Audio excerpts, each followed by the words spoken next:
चलो आओ देखो, ये बताओ नेता, नेता सुनो जरा तो, ध्यान से सुनना।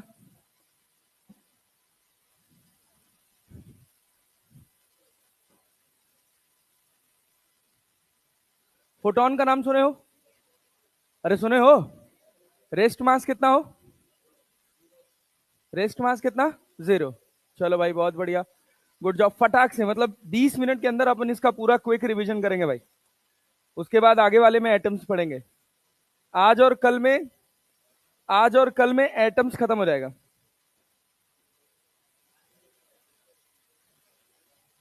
हाँ क्या कह रहे हो? किस चैप्टर का? हाँ, सबका एक साथ कराएंगे भी, सबका भी एक साथ कराएंगे, तो बस ऐसे जस्ट क्विक रिकॉलिंग के लिए। रेस्ट मास कितना होता है भाई? रेस्ट मास कितना होता है? 0। अच्छा, इसको क्या बोलते हैं फोटोन को? Packet of energy. क्या पैकेट और एनर्जी दोनों को एक साथ देख सकते हो? पैकेट एनर्जी दोनों को एक साथ देख सकते हो यार? मतलब दोनों का बिहेवियर मतलब एक पार्टिकल है, उसका एक पैकेट है और उसका एक एनर्जी है। पैकेट का बिहेवियर कैसा है, पार्टिकल का कि वेव का? पार्टिकल का। और पैकेट के अंदर एनर्जी का, वेव का। क्या दोनों को साइमल्टेनियसली ऑब्जर्व किया जा सकता है? नहीं कर सकते हैं। अच्छा चलो बहुत बढ़िया, गुड जॉब। और थोड़ा सोच के बताना, सोच के बताना। पार्टिकल है तो भाई पार्टिकल का क्या अपना मोमेंटम भी होगा? कितना? H by lambda. एनर्जी कितना? एच एफ या फिर एच सी बाई लैम्डा। ये एनर्जी किस में होती है? किसमें? जूल में। और एनर्जी का एक और फॉर्मूला होता है, क्या होता है? 1240 अपॉन अपॉन लैम्डा इन एंगस्ट्रॉन। अरे होता है ना, lambda in nanometre. 1240 upon lambda in nanometre.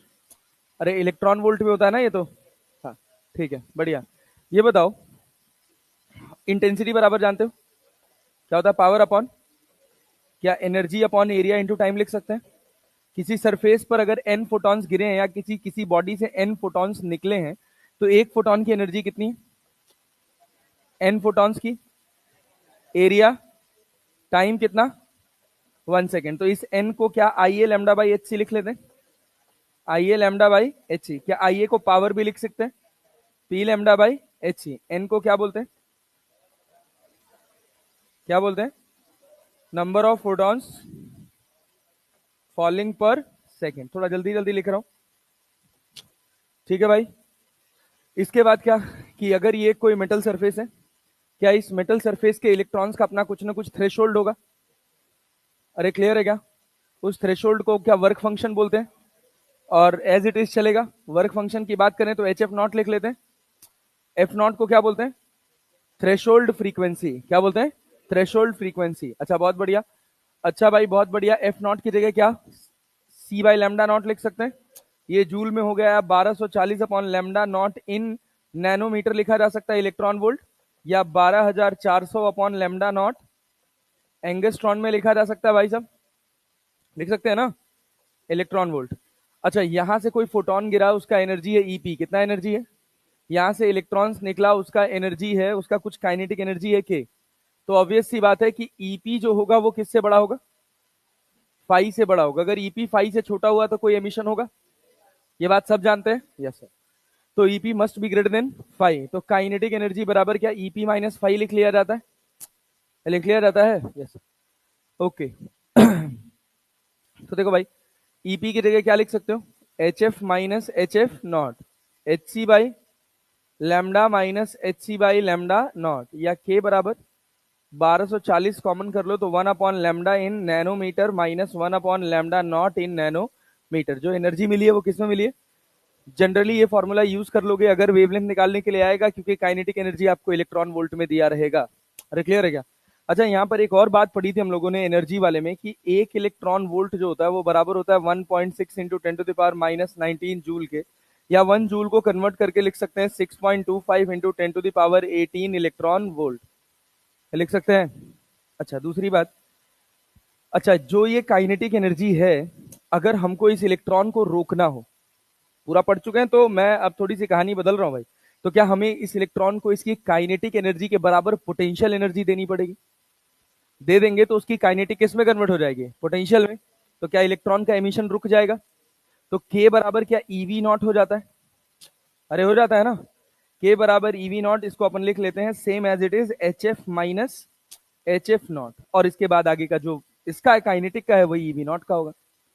तो यहां से अपने को दो ग्राफ देखने को मिलते हैं, एक काइनेटिक एनर्जी का होता है फ्रीक्वेंसी के साथ, तो एफ नॉट तक कोई एमिशन नहीं होता है, उसके बाद एमिशन देखने को मिलता है, और ये होता है अपने पास एच एफ नॉट माइनस में, इसका स्लोप होता है थीटा, टेन थीटा बराबर लिखा जाता है क्या, एच, टेन थीटा बराबर क्या लिखा जाता है, एच। अगर दो मेटल्स का खींचोगे तो दोनों का स्लोप पैरेलल होगा क्या, दोनों लाइंस पैरेलल होंगी क्या, क्योंकि स्लोप क्या कांस्टेंट है भाई साहब। अच्छा, उसके बाद अगर अपन बात करें,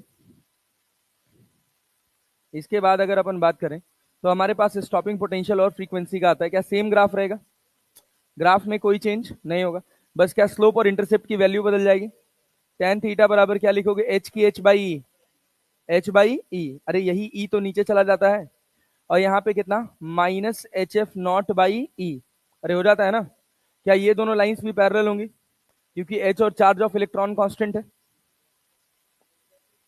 आना तो बोल लो यार, बहुत आसान है यार। इसके बाद क्या अपन फोटो इलेक्ट्रिक इफेक्ट पढ़े थे,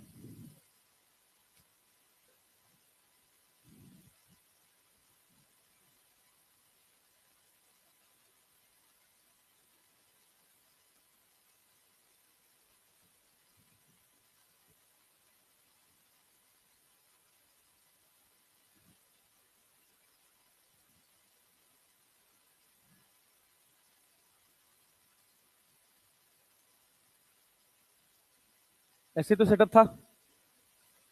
यहां पर अगर आपने एक बल्ब ले लिया जिसके फोटोन की एनर्जी, इस ये कैथोड है ये एनोड है, इस कैथोड की एनर्जी से, इस कैथोड के वर्क फंक्शन से कम है, तो क्या यहां से कोई एमिशन होगा, ज्यादा है तो यहां से इलेक्ट्रॉन्स निकलेंगे, निकल भी सकते हैं नहीं भी निकल सकते हैं, बट एवरेज की बात कर रहे हैं अपन तो निकलेंगे।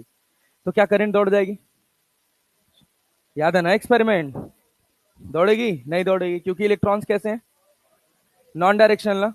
यहां पर कैसी पोलैरिटी, पॉजिटिव, यहां पे कैसी पोलैरिटी, जैसे वोल्टेज बढ़ाओगे क्या यहां पर इलेक्ट्रिक फील्ड आ जाएगी, मतलब ये पॉजिटिव प्लेट इलेक्ट्रॉन्स को अपनी तरफ खींचने लग जाएंगे, rate of flow of electron बढ़ने लग जाएगा। अरे क्लैरिटी है क्या, वोल्टेज बढ़ेगा, rate of flow of electron बढ़ेगा, करंट जो होगी वो बढ़ेगी बढ़ेगी, एक समय के बाद वोल्टेज बढ़ाते जाओगे करंट, क्योंकि सारे के सारे इलेक्ट्रॉन्स अपने मैक्सिमम पोटेंशियल तक, एक इलेक्ट्रॉन की मैक्सिमम लिमिट है कि वो कितनी करंट फ्लो करा सकता है। होता क्या है इसमें कि जब हम वोल्टेज को बढ़ा देते हैं तो ये इलेक्ट्रॉन्स का मास बहुत कम होता है, ये बात जानते हो, मास इलेक्ट्रॉन का बहुत कम होता है, तो थोड़ा सा भी एक्सलरेशन दोगे ना तो वो बहुत, थोड़ा सा भी फोर्स लगाओगे ना तो वो बहुत तेज एक्सलरेट होते हैं, क्योंकि उनका मास बहुत कम है। तो जब सैचुरेशन वाली स्थिति आती है तो ये बहुत तेज दौड़ रहे होते हैं, इतना तेज दौड़ रहे होते हैं कि फिर इनका रफ्तार मायने नहीं रखता। तो बात समझ रहे हैं ना, तब क्या मायने रखेगा, नंबर, क्या मायने रखेगा, नंबर। तो जब हम इसमें ग्राफ ड्रॉ कर रहे थे तो हमने कहा कि भाई इसमें जो इलेक्ट्रॉन्स दौड़ रहे हैं वो सैचुरेट हो रहे हैं, क्लैरिटी है, कब क्यों सैचुरेट हो रहे हैं, आप क्या बढ़ा रहे हो, क्या बढ़ा रहे हो, बैटरी का वोल्टेज बढ़ाते जा रहे हो ना, बैटरी का वोल्टेज बढ़ाते जा रहे हो, इलेक्ट्रॉन्स जो यहां से निकल रहे हैं क्या उनकी रफ्तार बढ़ती जा रही है, एक समय बाद उनकी इतनी ज्यादा रफ्तार हो जाएगी कि उनकी रफ्तार रोल में नहीं रहेगी इलेक्ट्रिक करंट के फ्लो में। बात समझ पा रहे हो, जैसे मान लो हम 10 मीटर पर सेकंड से दौड़ रहे हैं, सुनना, हम ये लेंथ बोले हैं कि 1 मीटर की है, कितने मीटर की है, हम 10 मीटर पर सेकंड से दौड़े, हमको नोटिसेबल होगा, 1 मीटर का ट्रेवल हमको नोटिसेबल होगा, 100 मीटर पर सेकंड से दौड़े माइक्रोस्कोप लगा देंगे नोटिसेबल होगा, क्लियर है, 2000 मीटर पर सेकंड से दौड़े तो नोटिस कर पाओगे नहीं, कर पाओगे नहीं, साइमल्टेनियसली ऐसे जब तुम देखोगे ना माइक्रोस्कोप से भी देखोगे तो वो साइमल्टेनियसली यहां और यहां दोनों जगह दिखाई दे जाएंगे, क्योंकि उनकी रफ्तार बहुत तेज है। तो उस समय जो करंट फ्लो के लिए जिम्मेदार होगा वो होगा नंबर ऑफ इलेक्ट्रॉन, समझ आया। तो वो सैचुरेशन वाली कहानी, अब जैसे तुम घटाते गए एक एक समय आया तुम सैचुरेशन वोल्टेज के नीचे आ गए, तो क्या अब रफ्तार कम हो जाएगी, रफ्तार कम हो गई ना, अब सैचुरेशन वोल्टेज के नीचे आ गए तो रफ्तार कम हो गई, अगर रफ्तार कम हो गई तो, अगर रफ्तार कम हो गई तो, अब रफ्तार कम हो गई तो अब rate of flow of charge noticeable हो जाएगा कि नहीं हो जाएगा, पहले रफ्तार ज्यादा थी अभी रफ्तार कम है, तो पहले rate of flow of charge noticeable नहीं था, लेकिन अब जब रफ्तार कम है तो rate of flow of charge noticeable है, और उसी नोटिस के कारण जो करंट है एमीटर के अंदर वो घटती जा रही है, घटती जा रही है, घटती जा रही है, घटती जा रही है। एक समय ऐसा आ रहा है कि वोल्टेज कितना हो गया, जीरो, फिर भी करंट जीरो नहीं हुआ, क्योंकि इन इलेक्ट्रॉन्स के पास मेमोरी है, इनकी एनर्जिया है, जिससे इनको पता है कि पिछले लगभग 10,000 साइकिल में वो यहां से निकल के कहा गए हैं, सीधे, तो निकलेंगे तो कहां भागेंगे, सीधे, तो उनकी वजह से इसमें थोड़ी करंट रह जाएगी। और फिर उसके बाद उनको रोकना होगा तो क्या नेगेटिव में पोटेंशियल ऑफर करना पड़ेगा, उसी को क्या बोलते हैं, स्टॉपिंग पोटेंशियल। अब मान लीजिए ये फिनोमेना आपको 10 वॉट के बल्ब से मिला था, आपने उठा के 20 वॉट का बल्ब लगा दिया, क्या बढ़ गया, क्या बढ़ाए हैं, नंबर ऑफ, नंबर ऑफ, हाँ, फोटो इलेक्ट्रॉन्स। पहले तो आप नंबर ऑफ फोटॉन्स बढ़ाएं, क्या नंबर ऑफ इलेक्ट्रॉन्स बढ़ जाएंगे, क्या सैचुरेशन करंट बढ़ जाएगी, क्योंकि सैचुरेशन करंट में क्या जिम्मेदार है, इलेक्ट्रॉन का फ्लो कि number of electron, number of electron, तो नंबर ऑफ इलेक्ट्रॉन ज्यादा है, सैचुरेशन करंट बढ़ जाएगी।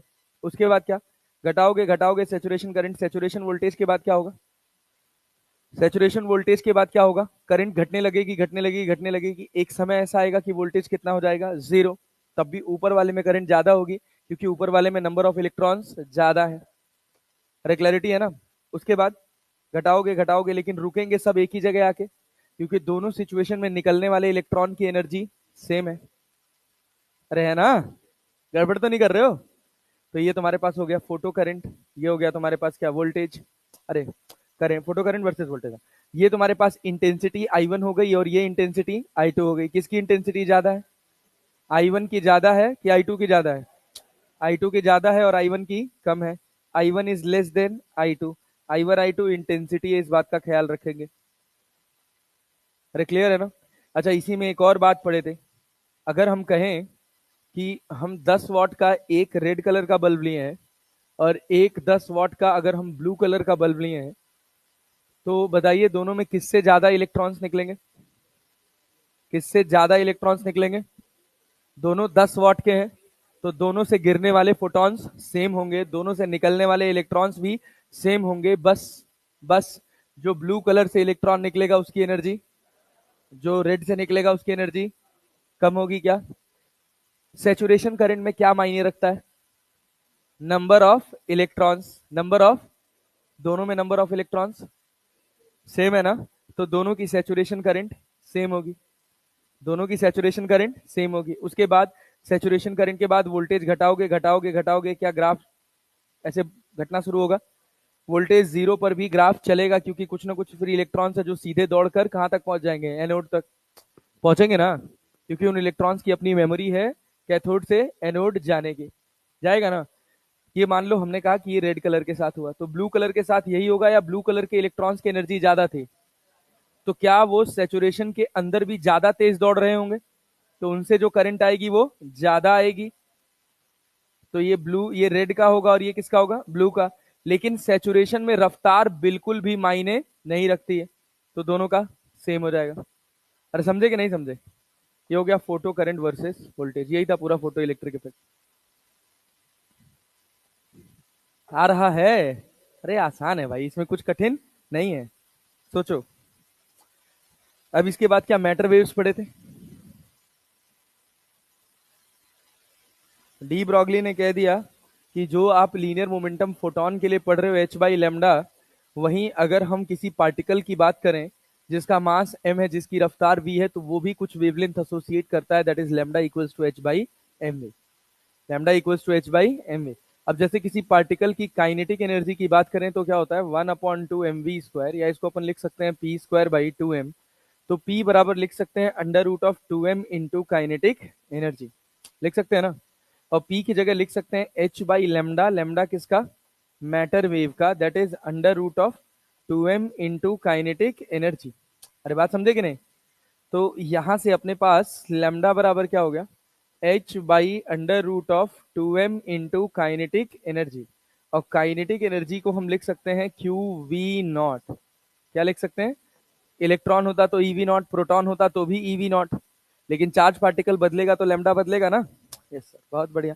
इस लैम्डा के कई सारे रिजल्ट थे, लैम्डा ऑफ इलेक्ट्रॉन निकालना हो तो क्या बोलो, 12.27 upon √v0, lambda of proton लिखना हो तो 0.286, upon under root of V naught. Lambda of deuteron लिखना हो तो 1H2 प्लस है ना, अरे ड्यूट्रॉन पार्टिकल है भाई, 1H2 प्लस। अरे क्लियर है ना, क्लियर है ना, ड्यूट्रॉन पे एक ही चार्ज, अरे मतलब यहाँ प्लस 1H2 प्लस। थोड़ा केमिस्ट्री कमजोर है हमारा, तो क्या होता है 0.202 divided by under root of V naught ना। अच्छा अल्फा पार्टिकल का लिखोगे तो क्या हो जाएगा 0.10101 upon root of V naught. अरे बात समझ आए, यही था डी ब्रॉगलीज मैटर वे। अरे पक्का ना जी, सवाल ववाल बनाए थे, यस खत्म। आओ आओ आओ आओ, जैसे ऐसे आते हो वैसे 5 मिनट जल्दी भी आया करो, 10 मिनट 15 मिनट, कोई बात नहीं। चलो भाई, इसके बाद एक और बात इसी में हम पढ़े थे, दो चीजें और पढ़े थे कि जो मैटर वेव का एक इंडिविजुअल पार्टिकल से जो मैटर वेव एसोसिएट होती है उसकी रफ्तार बहुत ज्यादा होती है, more than the speed of light, but उसका वेवलेंथ बहुत कम होता है। इतना कम वेवलेंथ होता है कि वो नॉर्मली नोटिसेबल नहीं होती। इसके बाद हम बात करते हैं भाई साहब अपने एटम्स पर। देखिए भैया, एटम्स की बात करें तो सबसे पहले कौन आया, पानी आया यार, थैंक यू।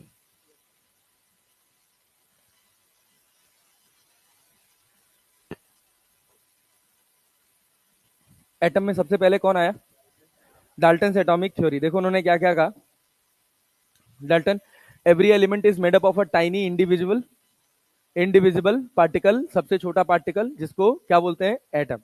फिर उसके बाद atom of same elements are identical both in physical and chemical properties, कल वाली क्लास में बताए थे। while atoms of different elements are different in their properties। तो तीसरा क्या, all elements are made up of hydrogen atom, हाँ क्योंकि सबसे छोटा एटम हाइड्रोजन था ना। the mass of heaviest atom is about 250 times the mass of hydrogen atom while radius of the heaviest atom about 10 times the radius of hydrogen atom। बकवास बात है, ठीक है पढ़ लेना। Atom is stable and electrically neutral, ठीक है ना।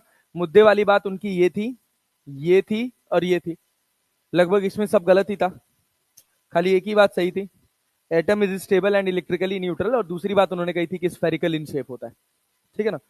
रीजन फॉर फेलियर, डिस्कवरी कब हुई थी 1897 में, वो आ गए थे अपने जे जे, ये तो 1853 में थे, 1897 में जे जे थॉमसन आ गए थे, उन्होंने कह दिया था कि नहीं एटम डिविजिबल है, एटम के अंदर इलेक्ट्रॉन है। क्या है भाई साहब, एटम के अंदर इलेक्ट्रॉन है।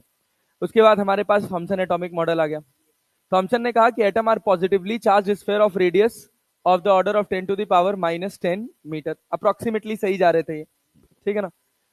इन which electrons are embedded as seeds in watermelon, ठीक है ना।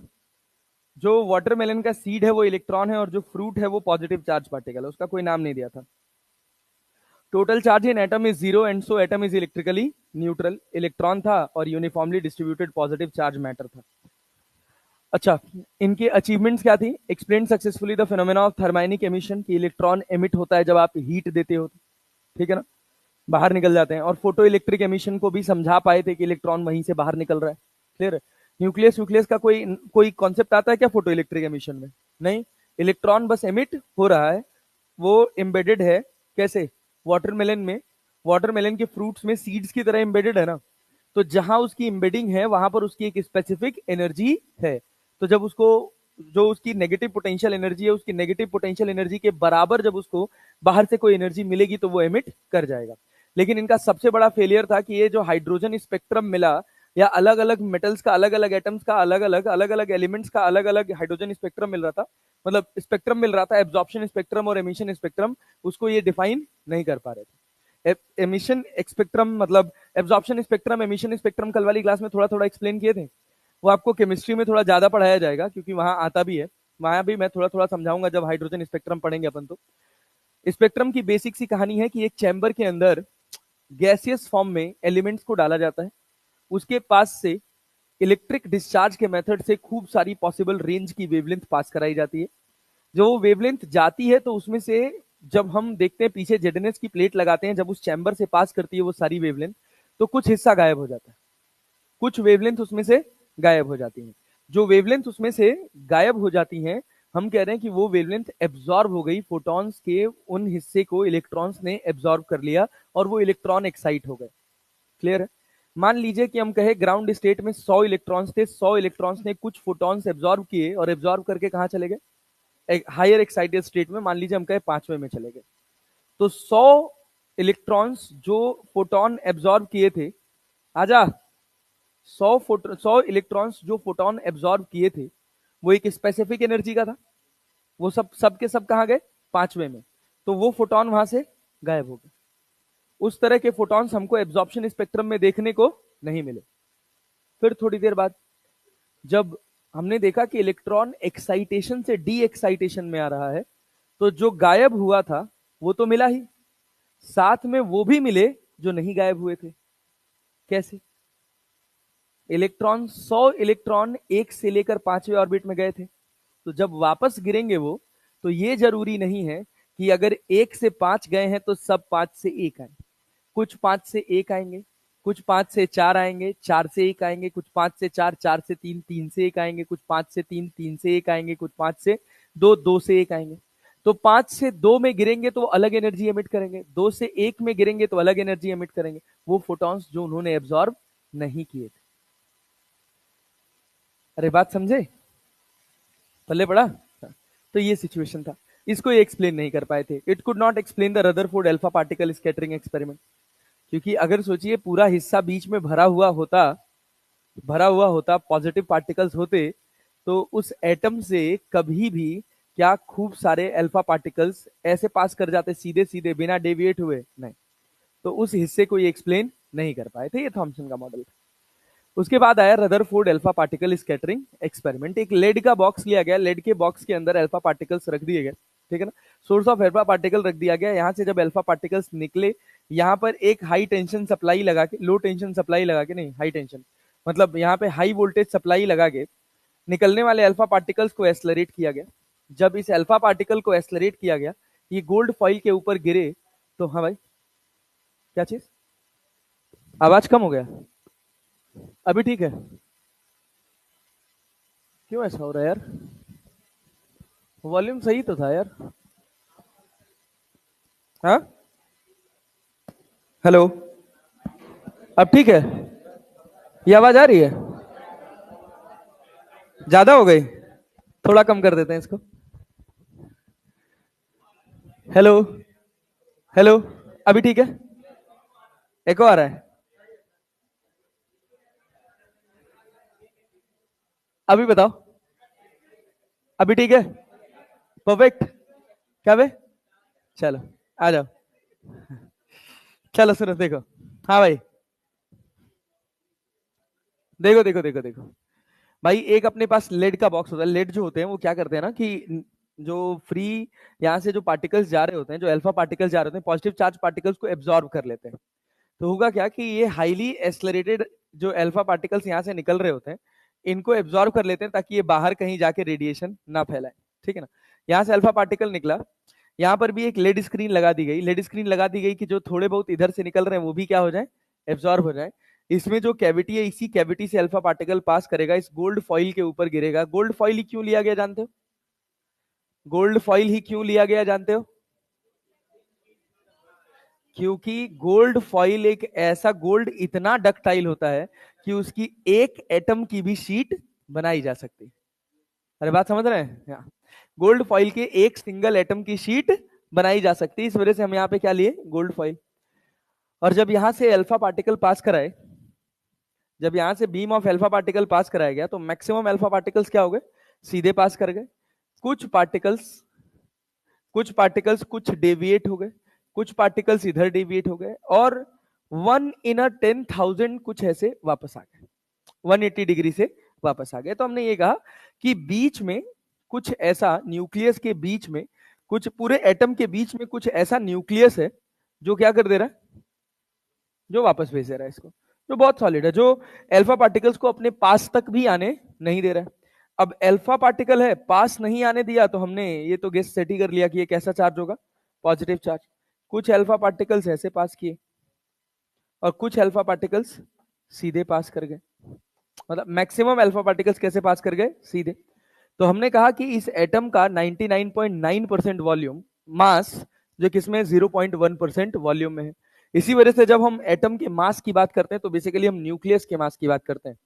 जो एटॉमिक नंबर लिखते हैं ना आप लोग, मास नंबर लिखते हैं ना, एटॉमिक मास, तो उसमें क्या लिखते हैं? Number of neutron plus number of protons. Electron की बात नहीं करते हैं क्योंकि इलेक्ट्रॉन्स बहुत हल्के होते हैं, ठीक है ना।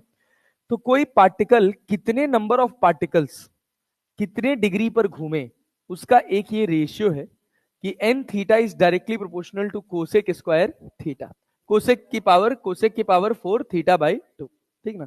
ऐसे सवाल पूछा गया कि अगर 30 डिग्री पर, मतलब एक दो बार जेई में पूछा गया, नीट में तो कभी पूछा ही नहीं गया, जेई मेंस में एक बार सवाल पूछा गया था कि 30 डिग्री पर हमने एक अल्फा स्कैटरिंग, रदरफोर्ड का एक अल्फा स्कैटरिंग एक्सपेरिमेंट परफॉर्म किया, ठीक है ना, जिसमें 30 डिग्री पर हमको कुछ एन नंबर ऑफ पार्टिकल्स देखने को मिले, ठीक है ना।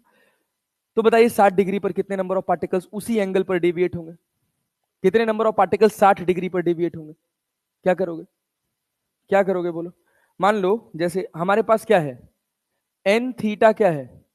N theta is directly proportional to cosec की पावर 4 थीटा बाई 2, यही तो है।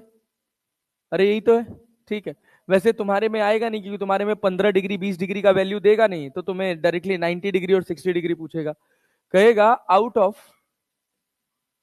10,000 particles, out of 10,000 particles 100 particles deviated at 90 degree. Find number of particles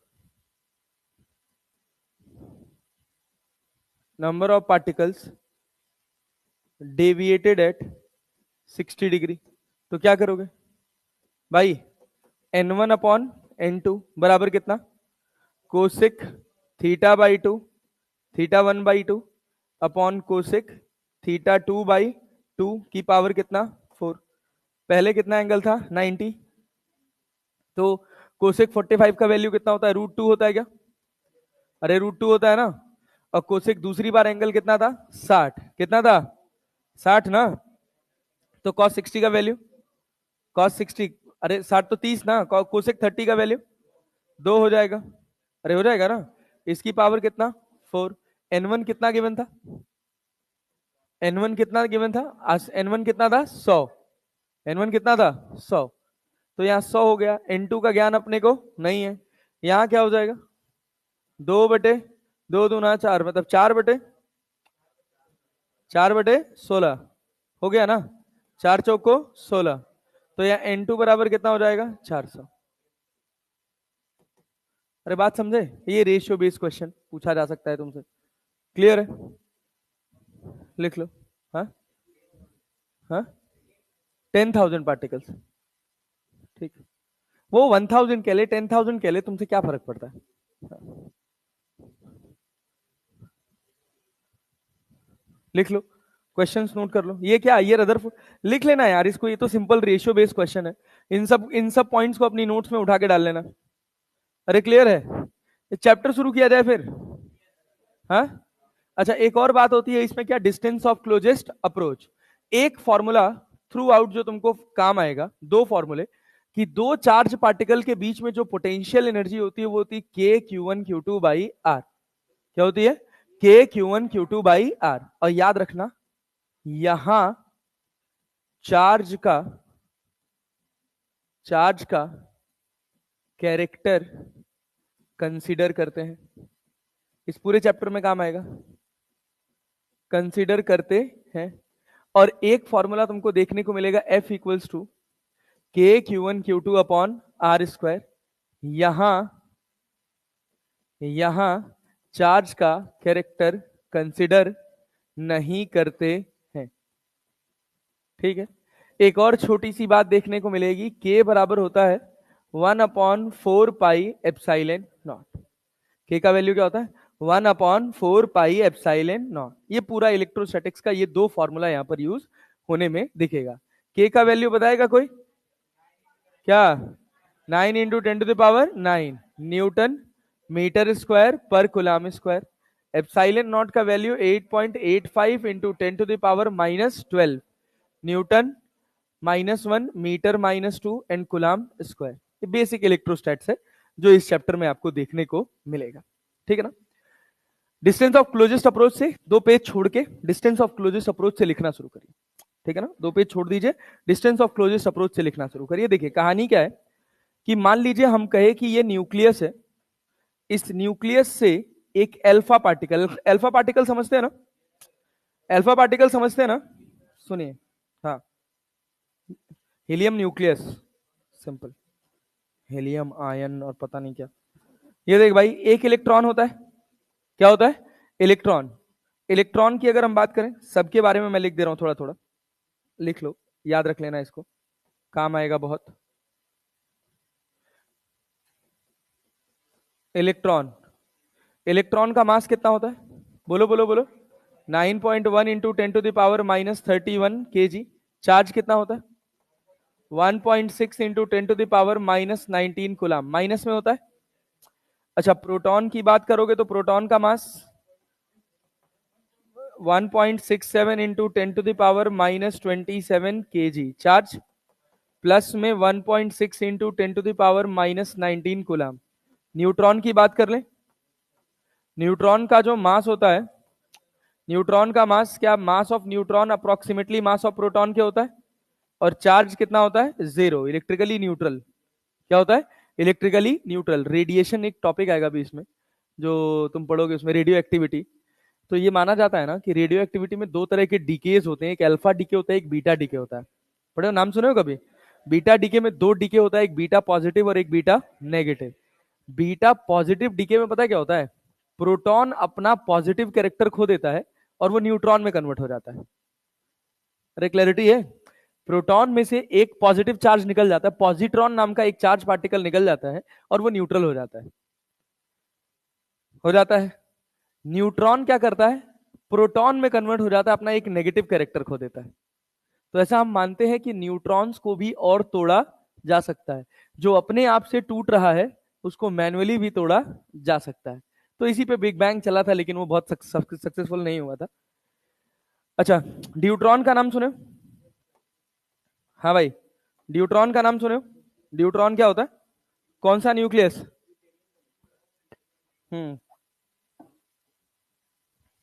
deuteron को बोलते हैं 1H2+। क्या बोलते हैं, 1H2+, मतलब न्यूक्लियस में एक प्रोटॉन है और एक न्यूट्रॉन है। न्यूक्लियस में एक प्रोटॉन है और एक न्यूट्रॉन है, एक प्रोटॉन और एक न्यूट्रॉन। तो मास कितना होगा इसका, हाँ भाई, क्या 2 इंटू 1.67 इंटू 10⁻⁻27 kg। चार्ज की बात करेंगे तो कितना होगा, 1.6 इंटू 10⁻⁻19 कूलम। एक होता है अल्फा पार्टिकल जिसका नाम होता है हीलियम न्यूक्लियस। क्या नाम होता है भाई साहब, हीलियम न्यूक्लियस।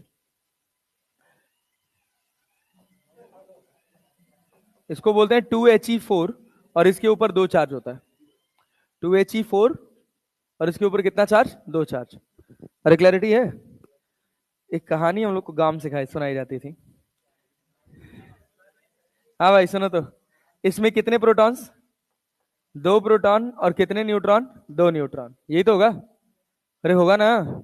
तो मास बराबर क्या 4mp लिख सकते हो, और चार्ज बराबर क्या 2e लिख सकते हो। अरे लिख सकते हो ना।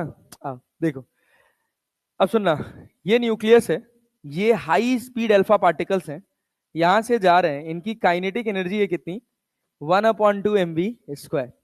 गए गए गए गए गए और वापस आ गए। क्यों वापस आ गए, क्योंकि न्यूक्लियस पे कितना चार्ज है, +Ze। कितने नंबर ऑफ प्रोटॉन्स, न्यूक्लियस में कितने नंबर ऑफ प्रोटॉन्स, Z ना। अरे एटॉमिक नंबर ही तो लिखते हो ना, XZA लिखते हो ना, कि जब किसी एटम की बात करते हो तो एटम में क्या लिखते हो, XZA। Z क्या है, एटॉमिक नंबर, इसको क्या बोलते हैं, नंबर ऑफ प्रोटॉन्स। और A को क्या बोलते हैं, number of protons plus number of neutrons, number of protons plus number of neutrons.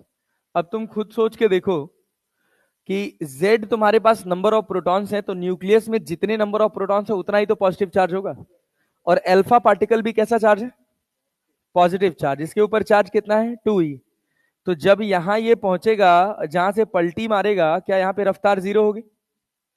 अरे होगी कि नहीं होगी? रफ्तार जीरो होगी। काइनेटिक एनर्जी, यहां पे kinetic energy zero. Potential energy maximum. Potential energy याद है? याद क्या रहेगा? पहली बार तो देख रहे हैं सर हम। सोचो, ये सेंटर से सेंटर की जो डिस्टेंस है R0, इसी को बोलते हैं डिस्टेंस ऑफ क्लोजेस्ट अप्रोच। कुछ है नहीं। जो यहां पर काइनेटिक एनर्जी थी हाफ mv², यही यहां जाकर पोटेंशियल में कन्वर्ट हो गई। और पोटेंशियल का फॉर्मूला क्या पढ़े? के Q1 Q2 बाई आर। तो इसके ऊपर चार्ज कितना है? 2e। और इसके ऊपर चार्ज कितना है? Ze डिवाइडेड बाई कितना गैप है? R0। इसी R0 को बोलते हैं डिस्टेंस ऑफ क्लोजेस्ट अप्रोच। तो कितना हो जाएगा? 2 को इधर ले जाओगे, 4kZe² डिवाइडेड बाई mv²। इसी को बोलते हैं distance of closest approach. Clear? तुमको ये याद रखना है बस। चलो नोट करो, जल्दी लिखो।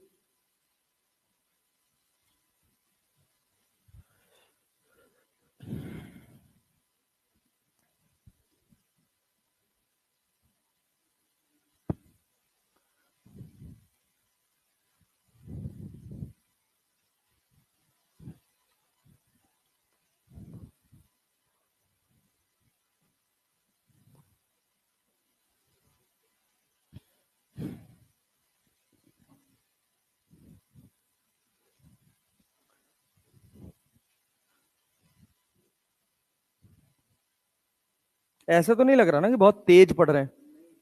आराम आराम से, छोटे चैप्टर्स हैं। और विष्णु कल कहाँ थे? क्या हो गया था कल? बोलो बोलो, क्या हुआ? नहीं, अगर ये सब पढ़ रहे हो तो ठीक बात है, लेकिन हर चीज का सही समय होता है।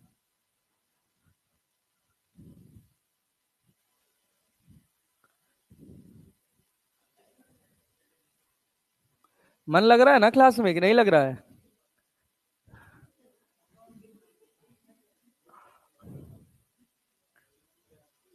अब तो लगना ही चाहिए।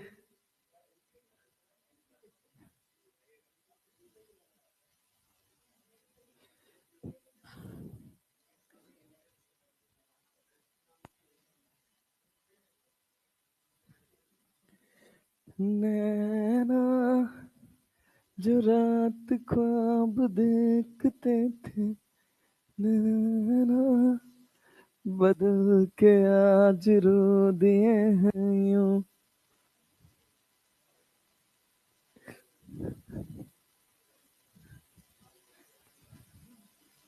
अरे हो गया हो।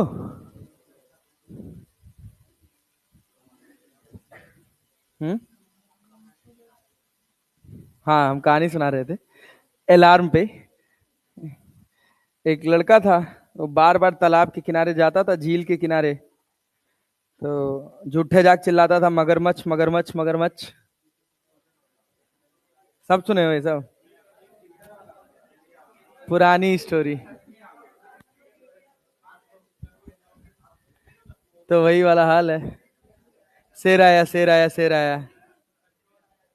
एक बार सच में आ गया तो लोगों ने सीरियसली नहीं लिया।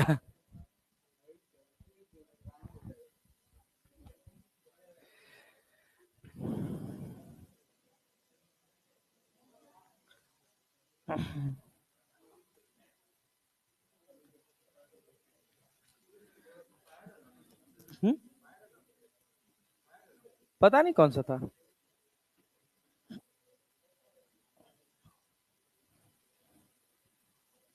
हो गया हो? नोट कर लिए? जल्दी लिखो। अभी पेन चल ही रहा है। अब धीरे धीरे पेन चलाते हो यार तुम लोग।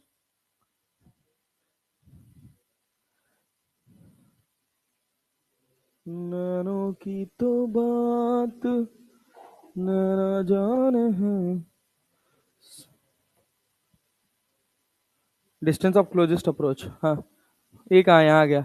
Reason for failure of model कल बताए भी थे, न्यूक्लियस गोल गोल घूमते घूमते गिर जाता है इसी में। एब्जॉर्प्शन एमिशन स्पेक्ट्रम को एक्सप्लेन नहीं कर पाए थे।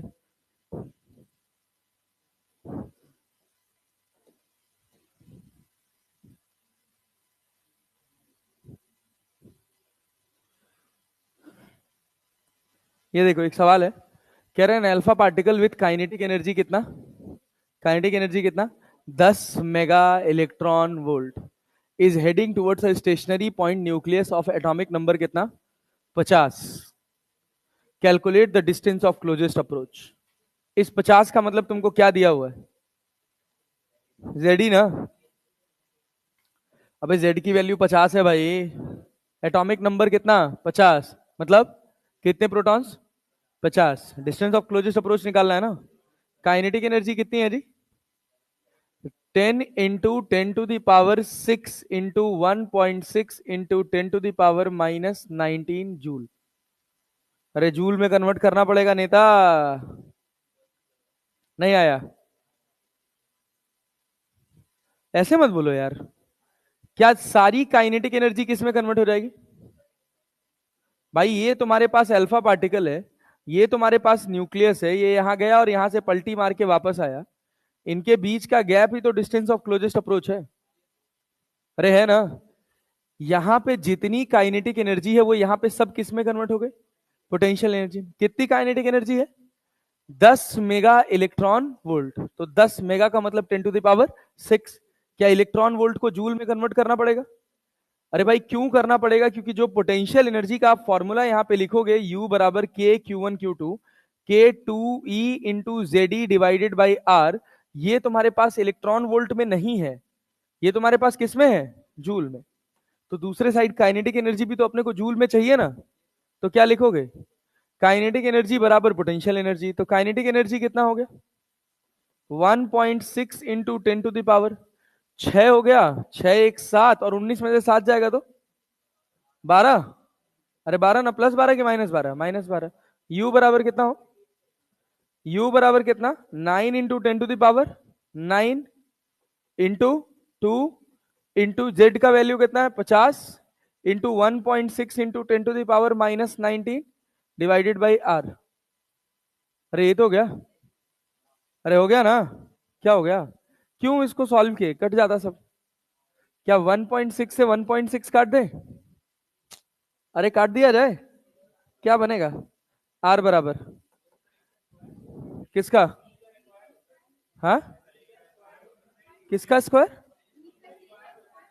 हाँ इसका एक दो ई है ना, दूसरा वाला ई नहीं लिखे, 10⁻⁻19, 9 दूना 18, 18 पचे 90 और 90 को 1.6 से मल्टीप्लाई कराओगे 16 नवा 16 नवा 144, 16 नवा 144, 5 दूना 10, ठीक है 16 नवा 144 तो 1.4, अरे ठीक है 1.44 हो गया इंटू 10 लिखो 12 9 -19 -19 और कितना, और 5 दूना 10 100 +2, नहीं समझ आया, अरे 5 दूना 50 दूना 100 हो गया ना, 2 -19 -19 +9 +12, अरे क्लियर है, और इसका 2, तो 12 12 9 21, 19 दूना 38, 38 ये हो गया, 21 2 21 2 23, कितना 17, कहां पे, कहां पे 14 था, कौन सा,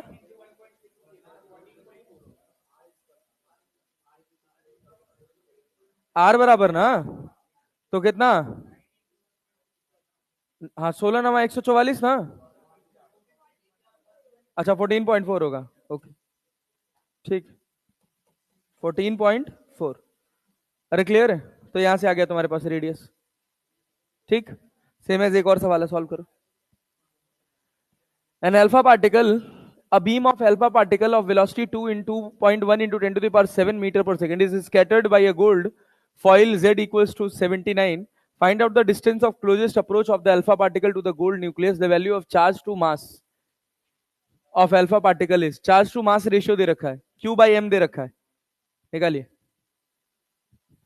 निकालिए निकालिए निकालिए, पेन चलाइए।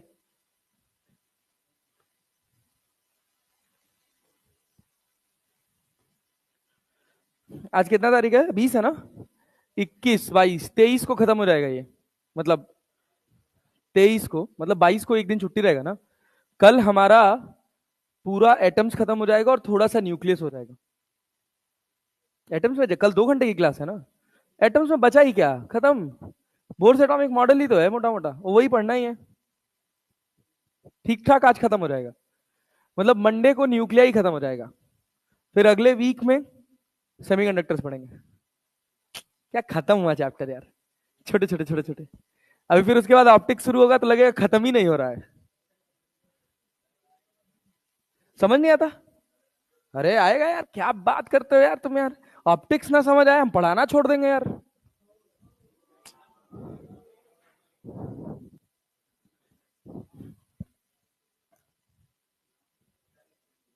हाँ, नहीं नहीं,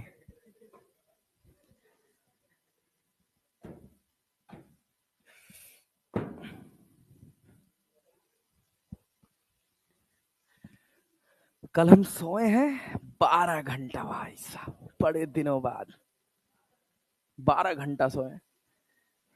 शाम को 6 बजे से आज सुबह 6 बजे तक, ना कुछ खाए ना कुछ पिए, पास सोए। हाँ, अरे मतलब मैं सुबह उठाऊं ना भाई, इतना मन लग रहा था, मन कर रहा था कब कोचिंग पहुंचूं मैं। हाँ, छोड़ ही दूंगा यार। उसके कब कितना दिन हो गया छोड़े हुए? बहुत दिन कि कल से शुरू किए हो? हाँ ठीक है, पपीता पपीता खा। तुमको छोड़ना जरूरी भी है। जरूरी तो मुझे भी है, लेकिन मैं तो ठीक है अपनी उम्र में आ गया हूँ। तो इतनी कम उम्र में मोटा गए हो।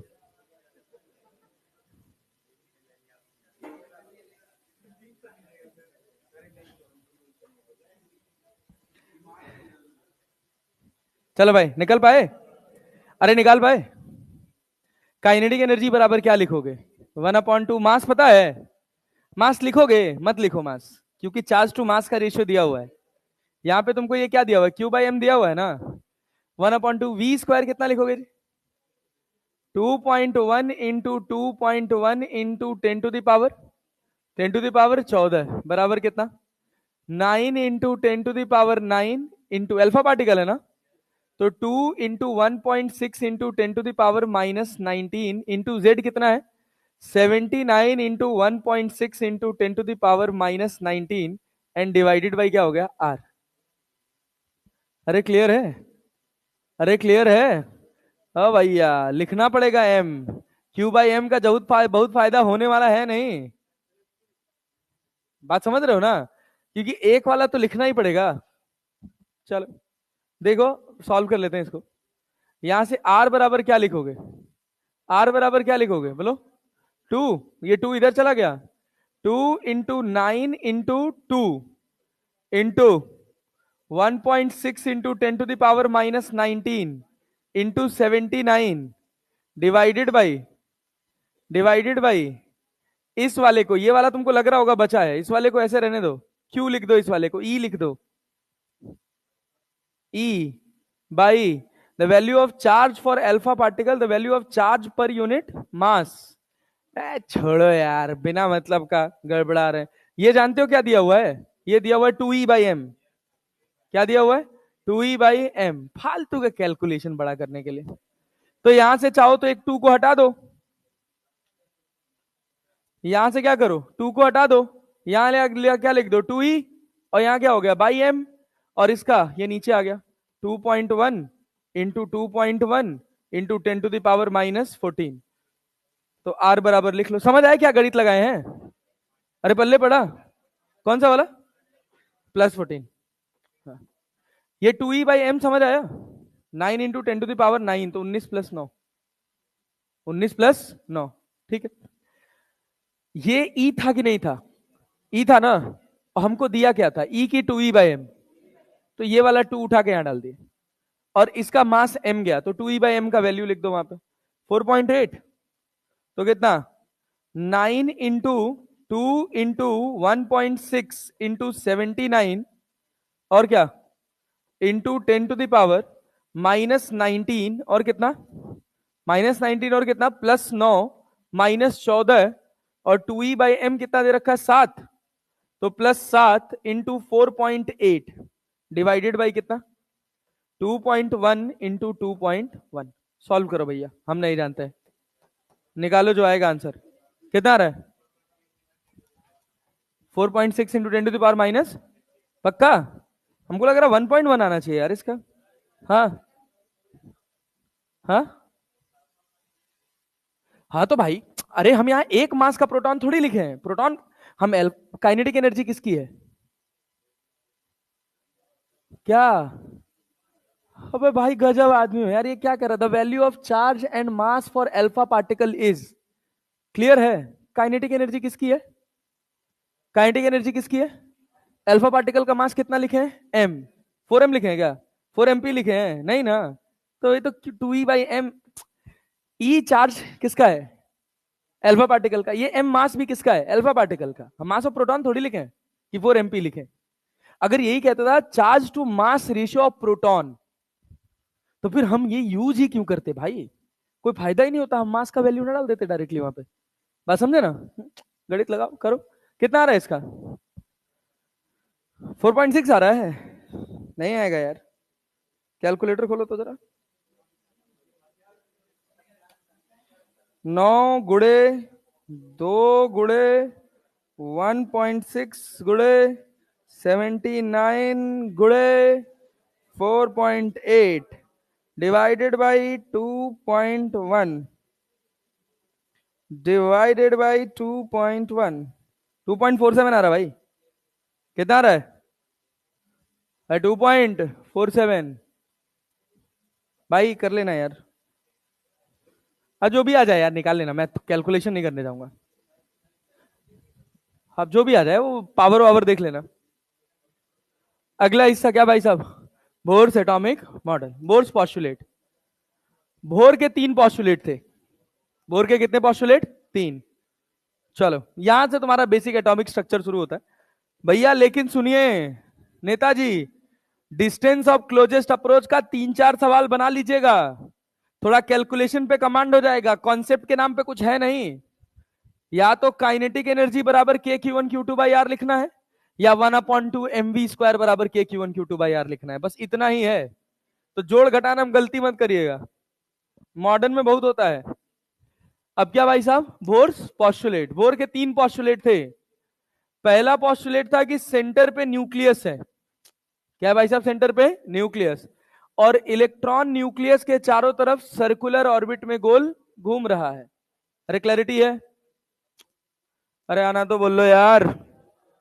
सेंटर पे क्या है? चारों तरफ क्या है? Electron and nucleus is bounded by कौन सा फोर्स? कौन सा फोर्स? Electrostatic force. इसके ऊपर चार्ज है +ZE, इसके ऊपर चार्ज है -E। अगर दुनिया में कोई भी चीज सर्कुलर मोशन परफॉर्म करती है तो उसके ऊपर एक सेंट्रीफ्यूगल फोर्स लगता है, कितना? mv²/r। क्या बाहर की तरफ लगेगा?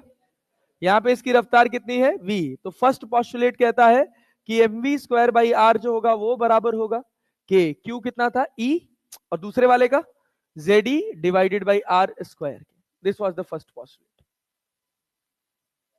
Centripetal force will be equal to centrifugal force. ठीक, first postulate. Second postulate, second postulate क्या? mvr equals to, mvr equals to क्या भाई साहब? nh/2π, वेर n क्या है?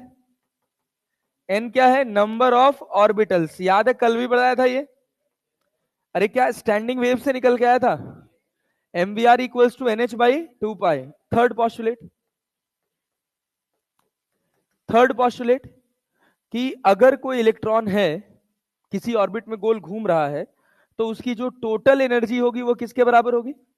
काइनेटिक एनर्जी प्लस ई जो होगा वो बराबर होगा kinetic energy plus potential energy के। ठीक है, साथ में उसने एक बात कही कि अगर एक इलेक्ट्रॉन है, मान लो ये उसका, और ये न्यूक्लियस है, ये उसका n ऑर्बिट है, तो जब वो जंप करके जाएगा कहां पर, n+1 ऑर्बिट में, तो उसको फोटोन चाहिए होगा। क्लैरिटी है? और जब वो यहां से नीचे गिरेगा तो वो फोटोन देगा। क्लियर? यहां पर उसको फोटोन चाहिए और यहां पर वो फोटोन रिलीज करेगा। फोटोन की एनर्जी कितनी होती है? hc/λ। फोटोन की एनर्जी कितनी होती है? hc/λ। ये बराबर होगा ई फाइनल माइनस ई इनिशियल के। ई फाइनल माइनस ई इनिशियल के। ई फाइनल काइनेटिक है, पोटेंशियल है कि टोटल है? काइनेटिक पोटेंशियल की टोटल। अभी जो हम एक्सप्रेशन लिखे हैं hc/λ ई फाइनल माइनस ई इनिशियल, सोच के बताइएगा ये इलेक्ट्रॉन फॉल कर रहा है या इलेक्ट्रॉन एक्साइट हो रहा है? ये डी एक्साइटेशन है कि एक्साइटेशन है? फाइनल एनर्जी ज्यादा, इनिशियल एनर्जी कम। एक्साइटेशन। क्या भाई साहब? एक्साइटेशन। ऑब्वियस सी बात है यार, जब इनिशियल एनर्जी उसकी कम है ना, कम से ज्यादा में गया है ना, तो उसको एनर्जी चाहिए होगी ना। तो ये किसकी कंडीशन है? एक्साइटेशन की। क्या डी एक्साइटेशन भी बता सकते हैं? डी एक्साइटेशन में क्या होगा? क्या hc/λ बराबर क्या होगा? ई इनिशियल माइनस ई फाइनल। इनिशियल एनर्जी ज्यादा और फाइनल एनर्जी कम। अरे क्लियर है? तो ये सिचुएशन किसका हो गया? ये हो गया डी एक्साइटेशन ऑफ इलेक्ट्रॉन। लिख लो।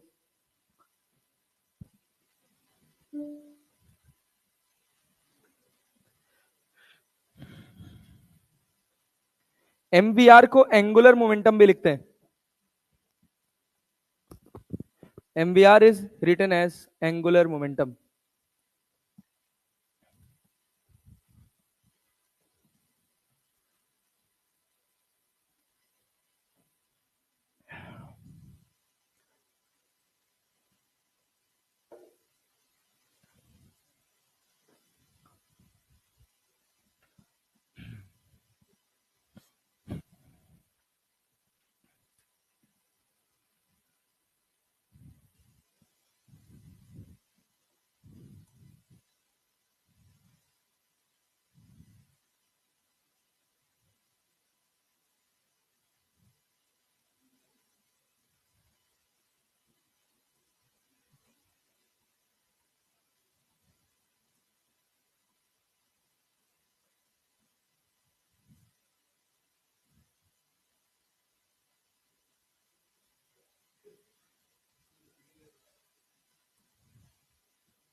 हो गया हो?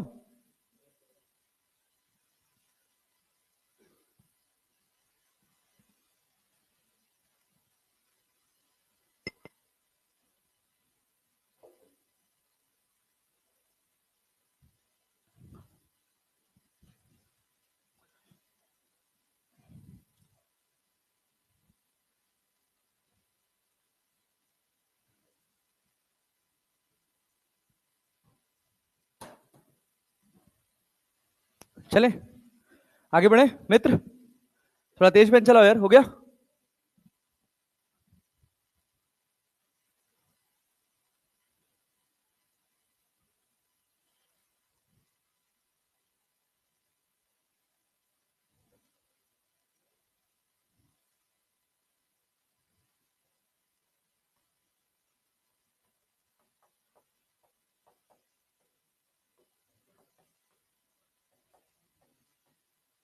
चलो देखो भाई, ये क्या है? सवाल था क्या कोई? देख लें क्या सवाल है। कह रहा which of the following postulate of the Bohr's model led to the quantization of energy of atom? कौन सा वाला? Electron goes around the nucleus in a circular orbit. Energy की बात करता है ये? नहीं। Angular momentum second postulate. The magnitude of the linear momentum, गलत बात। ठीक है ना? क्या डी वाला कह रहा है? Quantization of energy is itself a postulate of Bohr's model. रहे ना? नहीं समझ आया? डी सही है यार। सेकंड कैसे हो सकता है? अरे कह रहा यहां Bohr's model led to the quantization of energy.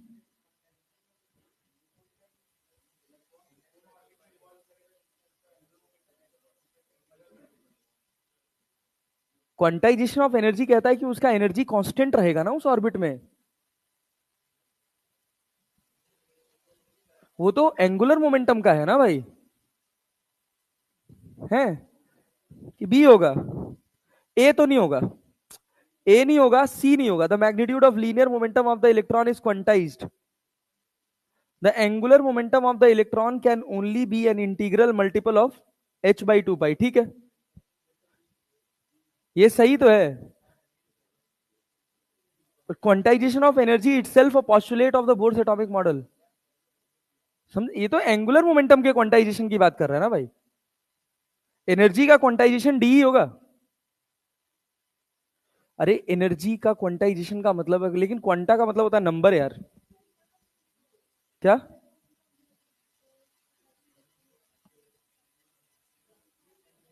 Second postulate है ना, लेकिन वो ये सेकंड पॉस्टुलेट है ना भाई। हम थर्ड पॉस्टुलेट की बात कर रहे हैं।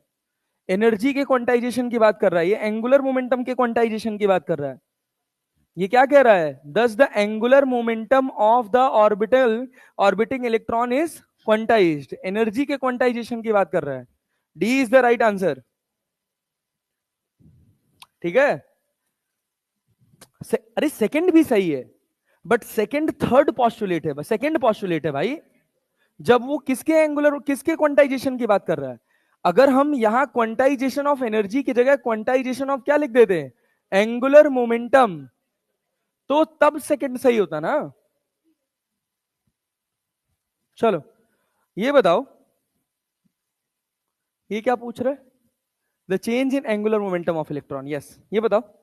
सवाल पढ़ो, देखो क्या कह रहा है। When an electron in hydrogen atom is excited from fourth to fifth stationary orbit, the change in angular momentum of the electron is. बताओगे कौन सा है, कौन सा लॉ है ये? सेकंड की थर्ड? ये फर्स्ट? सेकंड। सेकंड ना। एल बराबर क्या है? NH/2 पाई। क्या L1 L2 लिख सकते हो? करो आंसर बताओ, खुद से बताओ।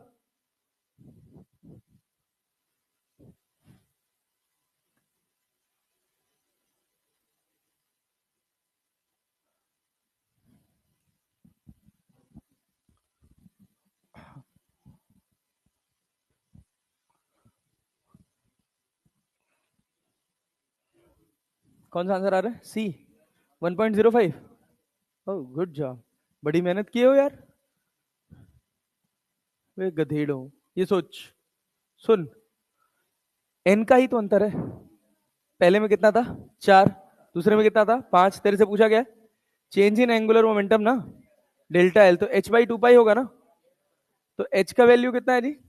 6.67 इंटू 10⁻34।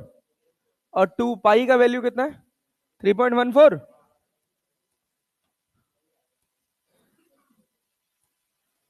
3.14 ना, मल्टीप्लाइड बाई 2। 6.67 से थोड़ा सा ही तो कम होगा।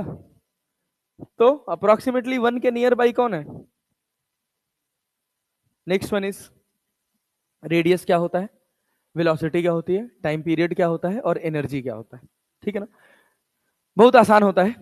सबसे पहले हम बात करते हैं रेडियस ऑफ, पहला रेडियस ऑफ ऑर्बिट। क्या दिया हुआ? हाँ गलत है यार, मोमेंटम होगा यार। तो क्वांटाइजेशन ऑफ एनर्जी और क्वांटाइजेशन ऑफ एंगुलर मोमेंटम दोनों एक ही बात हो जाएगी क्या?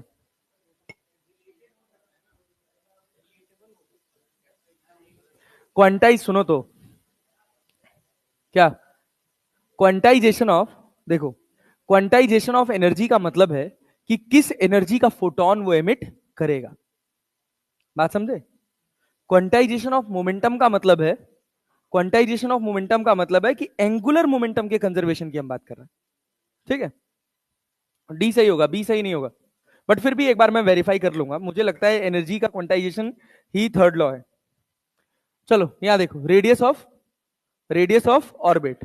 रेडियस ऑफ ऑर्बिट की बात करी जाए तो क्या भाई, रेडियस ऑफ ऑर्बिट की बात करी जाए तो क्या, न्यूक्लियस है, न्यूक्लियस में चार्ज कितना है भाई, अरे बोल लो, अब तो सब बेसिक मैकेनिक्स चलेगा। रेडियस का चार्ज कितना है, न्यूक्लियस का चार्ज कितना है, Ze। इसके चारों तरफ क्या घूम रहा है, एक इलेक्ट्रॉन। क्या घूम रहा है, इलेक्ट्रॉन। कौन से ऑर्बिट में, nth ऑर्बिट में। कौन से ऑर्बिट में, nth ऑर्बिट में ना। तो क्या इसके ऊपर कुछ इलेक्ट्रोस्टैटिक फोर्स लग रहा होगा, कितना लग रहा होगा, F equals to electrostatic force भाई KZe²/r² ना। ये सेंट्रीपिटल फोर्स है कि सेंट्रीफ्यूगल, सेंट्रीपिटल ना।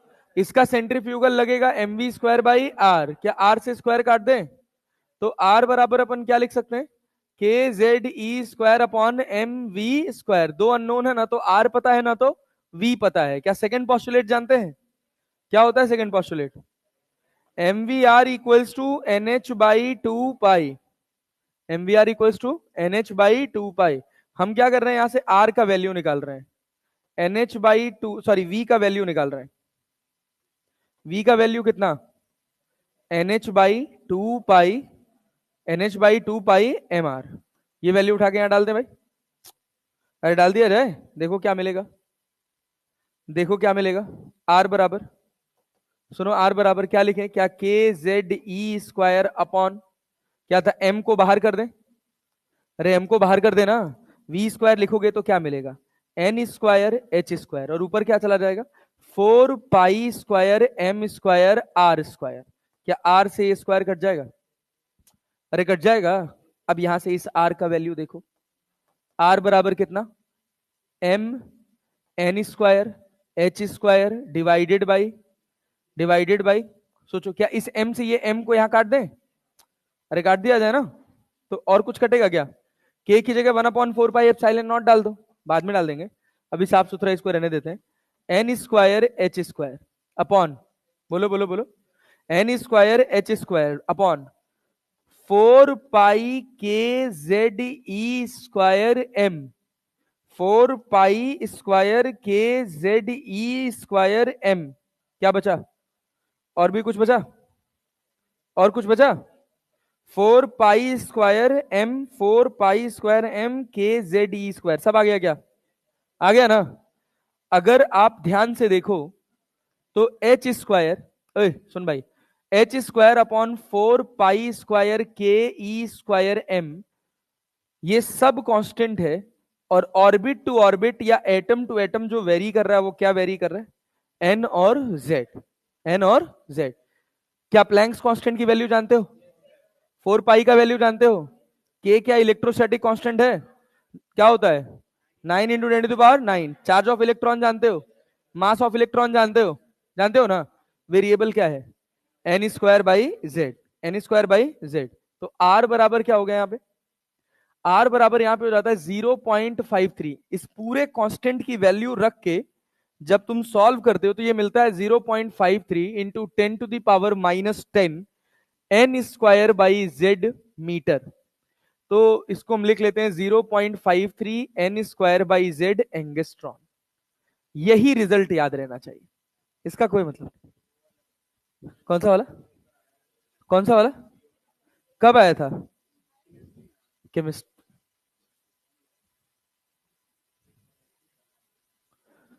चलो रटना नहीं है यार, फिजिक्स में नहीं आता। देखो क्वेश्चन अगर आता भी है, इस पे क्वेश्चन कैसे पूछा जाएगा, हर एक तरह से, हर एक टाइप से, हर एक रेडियस से, वेलोसिटी से, सबसे एक एक जनरल जनरल क्वेश्चन उठाएंगे। क्या ये बात पता है कि बोर्स की लिमिटेशन है कि वो बस केवल उन्हीं एटम्स के लिए वैलिड होगा जिसके आउटर ऑर्बिट में, जिसके पास कितने इलेक्ट्रॉन होंगे टोटल, जिसके पास कितने इलेक्ट्रॉन होंगे, एक, ठीक ना।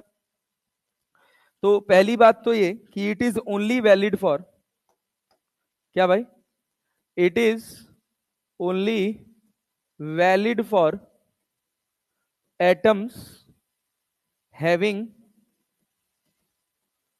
one electron in their orbit, in their orbit। For example कौन कौन सा भाई, hydrogen, helium plus, lithium 2+, beryllium 3+, boron 4+। नहीं होता, बोरॉन 4+ नहीं होता है, यही होते हैं, बोरॉन 4+ क्यों नहीं होता है बताना। हाँ, 4 इलेक्ट्रॉन नहीं निकाल सकते। हाँ, पी ब्लॉक बहुत ज्यादा एनर्जी चाहिए होगी निकालने के लिए। हाँ, ठीक है। चलो, ये बताओ। तो ये अपने पास बेसिक एटम्स कौन कौन से हैं? हाइड्रोजन, हीलियम, लिथियम और बेरिलियम। अरे क्लैरिटी है। तुमसे कहेगा find the ratio of, question देखना एकदम सिंपल सवाल, find the ratio of radius of third orbit of hydrogen and second orbit of Li+, Li++। बोलो, निकालो रेशियो, बताओ। एक लाइन का सवाल लिख के आएगा। Ratio of radius of third orbit of hydrogen to the second orbit of lithium.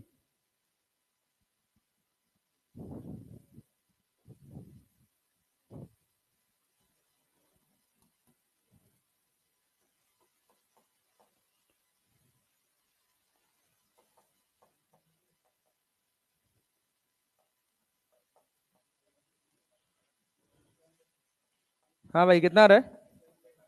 N1 square NH square upon क्या भाई, N of Li square Z of Li upon Z of H। यही के हो?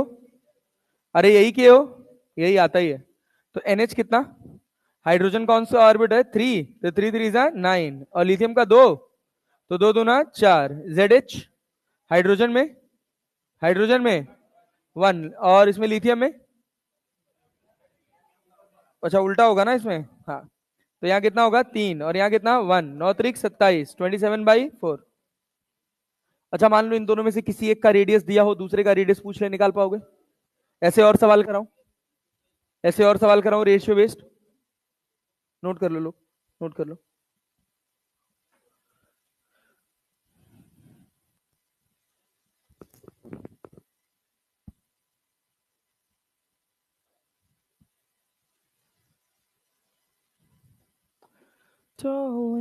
आगे जार करने दो, रुकना करना, मुझको प्यार करने दो।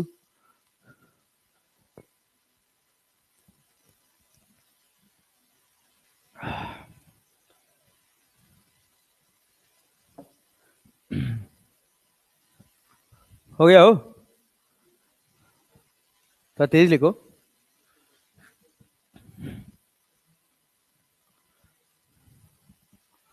अच्छा, अगर मान लो कि तुम्हारे पास ये एक्सप्रेशन आ भी जाए, तो क्या तुमको ये समझ आया कि ये कैसे कैलकुलेट किया गया?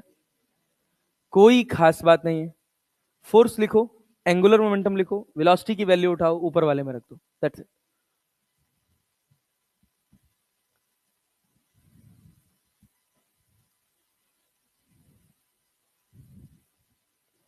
इस आर को थोड़ा और सिंप्लीफाई कर दो जरा, इस आर को थोड़ा और सिंप्लीफाई कर दो। क्या? H² N² divided by 4 pi square. के की जगह क्या लिख सकते हो? के की जगह क्या बताए थे? 1/4 पाई Z E²M। यही तो था ना? अरे यही तो था ना? क्या हो गया? 4 से 4 पाई स्क्वायर कट गया, तो आर बराबर हो गया ε0H² N² divided by pi ZE²M।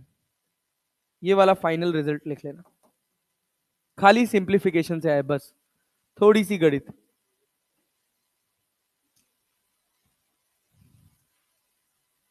Radius of orbit. आगे बढ़े हो? दीवाने हम नहीं होते, याद रखना, ये हर जगह आएगा, करंट में भी आएगा, मैग्नेटिक फील्ड में भी आएगा, हर जगह आएगा। सबका रेशियो पूछ सकता है, आता जाएगा, हर जगह आता जाएगा, मैं बताता जाऊंगा। करंट जानते हो? I = Q/T होता है, जानते हो? ये तो पढ़ा।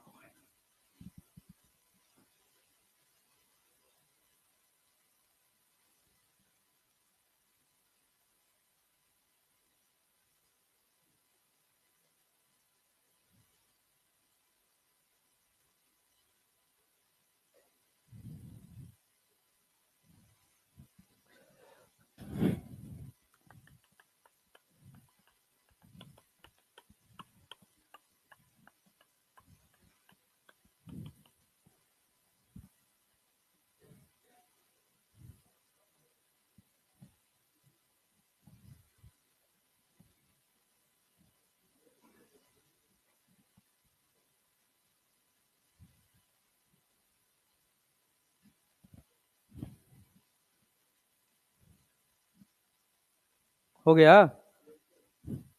हो गया? क्वेश्चन नोट किया? क्वेश्चन नोट किया? जल्दी कर।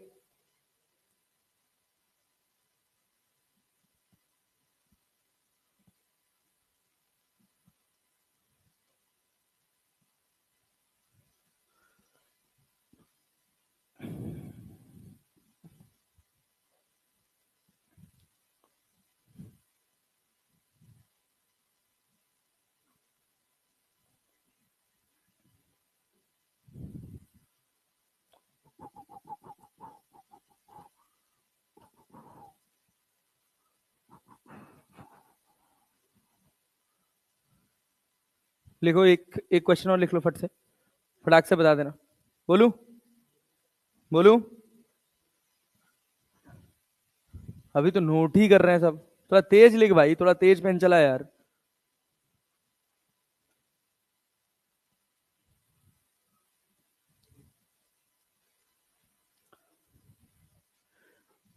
लिखो, क्वेश्चन लिखो। Find the ratio of radius of find the ratio of radius of fifth orbit of He plus fifth orbit of He plus and second orbit of Li plus and third orbit of Li plus third orbit of Li plus fifth orbit of क्या लिखे हो? हाँ, find the ratio of the radius of fifth orbit of He plus to the third orbit of Li plus निकालो, third orbit of Li plus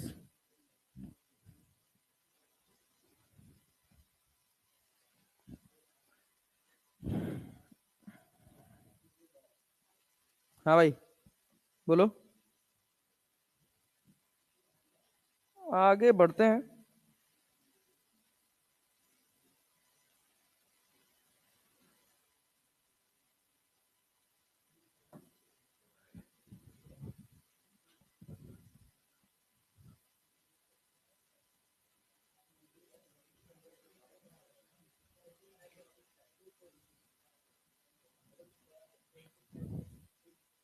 कितना रहे हो? पहले n fifth का करना है ना, 25 बड़े 3 त्रिक का 9, यही तो। और लिथियम में कितने? लिथियम में 3, और यहाँ पे कितना? 2, 3 त्रिक का 9, तो 25 बटे 6, ये आया है। चल next one, velocity of electron in the orbit. अच्छा मान लो हम तुमको एक सवाल ऐसे दे देते, इसी में एक सवाल कि find the radius of third orbit of He plus, क्या निकाल पाते? आर बराबर क्या है अपने पास? 0.53 n square by Z angstrom है ना। तो क्या लिखते? 0.53 n स्क्वायर की जगह क्या लिख लेते? अरे 9 ना, और z की जगह 2, एंगस्ट्रॉन आ गया आंसर। तो कितना? 0.53 1/2 4.5, जो भी सॉल्व करने पे आ जाए यार। अरे क्या लिख सकते हो? Velocity of electron in the orbit. ऐसे सिंपल सिंपल सवाल पूछे जाते हैं मॉडर्न से भाई। Velocity of electron in the orbit. अब सोचो, हम कह रहे हैं कि ये न्यूक्लियस है, इस न्यूक्लियस के चारों तरफ इलेक्ट्रॉन गोल गोल घूम रहा है। अरे गोल घूम रहा है ना भाई, ये जो इलेक्ट्रॉन गोल घूम रहा है इसकी अपनी कुछ रफ्तार है v, ठीक है। mvr इक्वल्स टू क्या होता है? mvr बराबर क्या? बोलो बोलो बोलो, mvr बराबर क्या? nh/2 पाई। क्या रेडियस को एलिमिनेट करना है? रेडियस को एलिमिनेट करना है ना, तो एम वी और आर का वैल्यू क्या निकाले हो? वैसे तो अगर अपने को रेशियो देखना हो तो हम डायरेक्टली आर की ये वाली वैल्यू डाल दें, ये वाली वैल्यू उठा के डाल दो, क्लियर है ना। लेकिन क्या है कि एक दो बार सवाल इस तरह के रिजल्ट्स में पूछे गए, तो आर क्या निकाले हो? Epsilon naught H square N square, epsilon naught H square M, M ना, N square, H square N square, H square N square upon pi ये एप्सिलॉन नॉट था ना,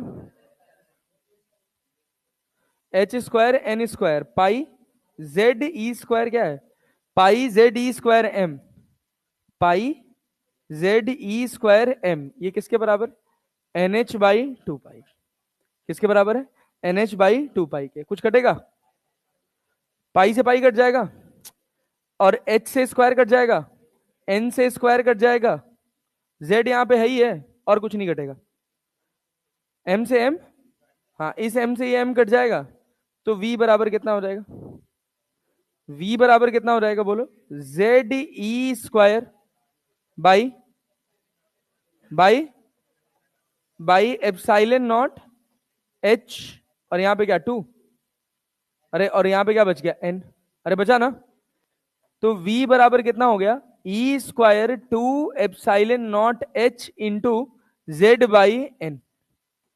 क्या ई कांस्टेंट है, एप्सिलॉन नॉट कांस्टेंट है, क्या H constant है, इन सबको सॉल्व कर दे तो क्या मिलता है, 2.188 की 16, 2.18, हाँ, into 10⁶ Z by N metre पर सेकेंड। अरे क्लैरिटी है।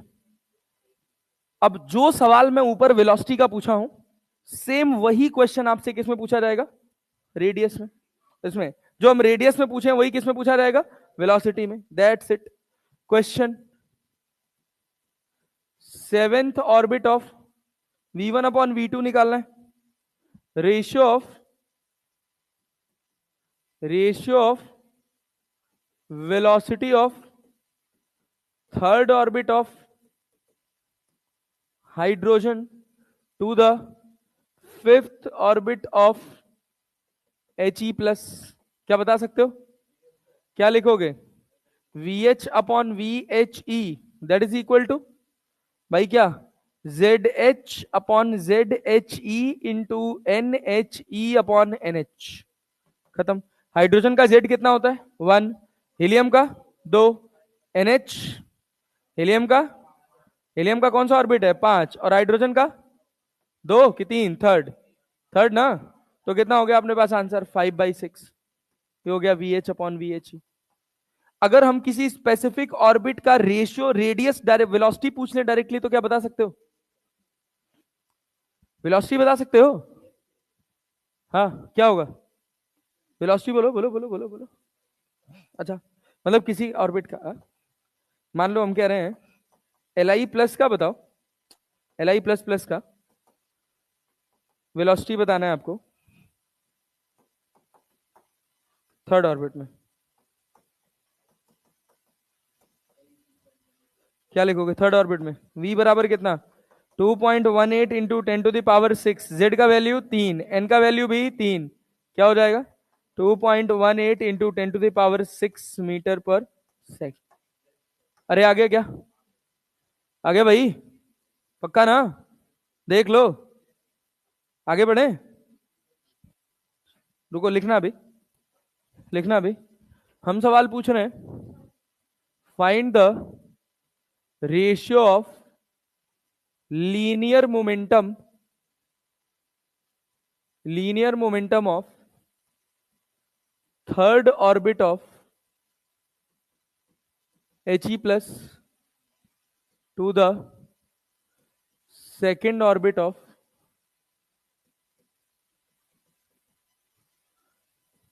L I plus. बोलो,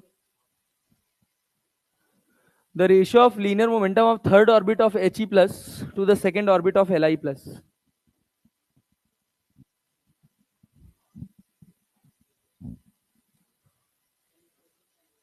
हाँ, N H by two pi, अच्छा नेता, एंगुलर मोमेंटम होता है वो, एंगुलर मोमेंटम नहीं पूछे हैं, लीनियर मोमेंटम पूछे हैं।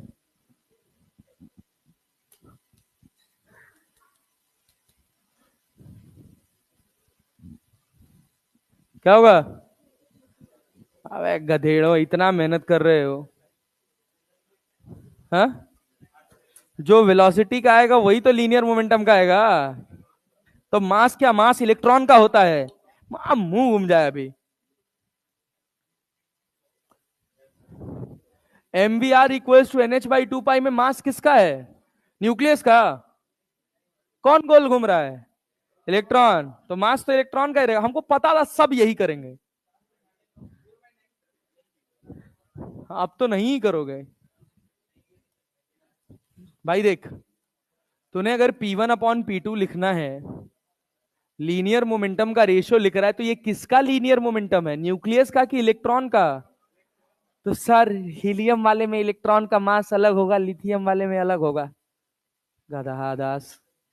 P1/P2 बराबर V1/V2, Z/N होता है ना।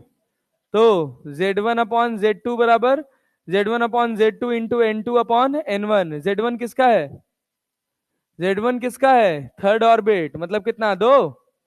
हीलियम में दो ना, और लिथियम में तीन। N2 कितना? N2 दो, N1 कितना, तीन, तो 4/9। आया? नहीं आया? आया? यस। चल सुन, और सुन और सुन और सुन और सुन और सुन, देख भाई, लिखेगा क्या इसको पहले? लिख इसको, लिख जल्दी लिख भाई, 10-6 हो गया यार, खत्म करना है आज इसको भाई। नहीं नहीं, ये ratio, radius, kinetic energy, potential energy, time period, frequency, ये सब खत्म करना है, ताकि कल बस हमको एक ही चीज पढ़ने के लिए रह जाए, स्पेक्ट्रम।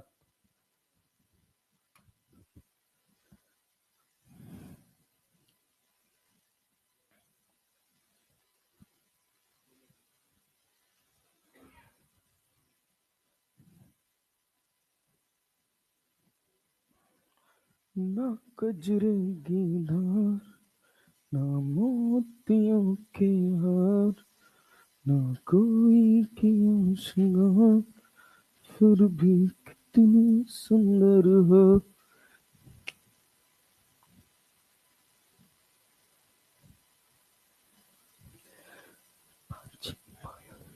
करेगी घायल, नैना की तलवार चली।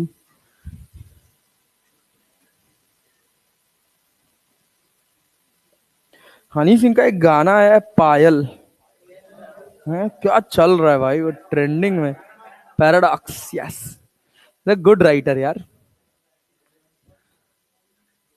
उस हसल वाले में से वो पिट गया जो जीता था, क्या नाम था? MC square. हाँ, वो ज्यादा नहीं दिखा। हाँ,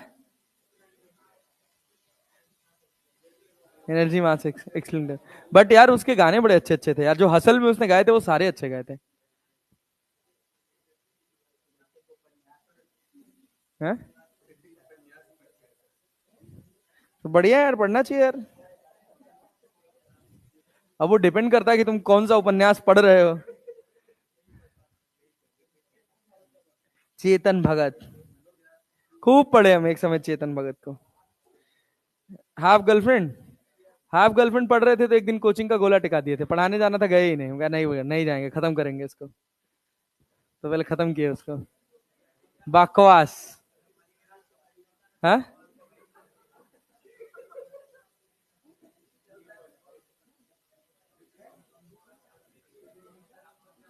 किसको? मनी मिराज? नहीं यार, मतलब मैं पहली बार नाम ही सुन रहा हूँ। चले भाई आगे बढ़े। अभी नोट नहीं हुआ? हो गया? हो गया, बत का ही करवा लो बस। सुन,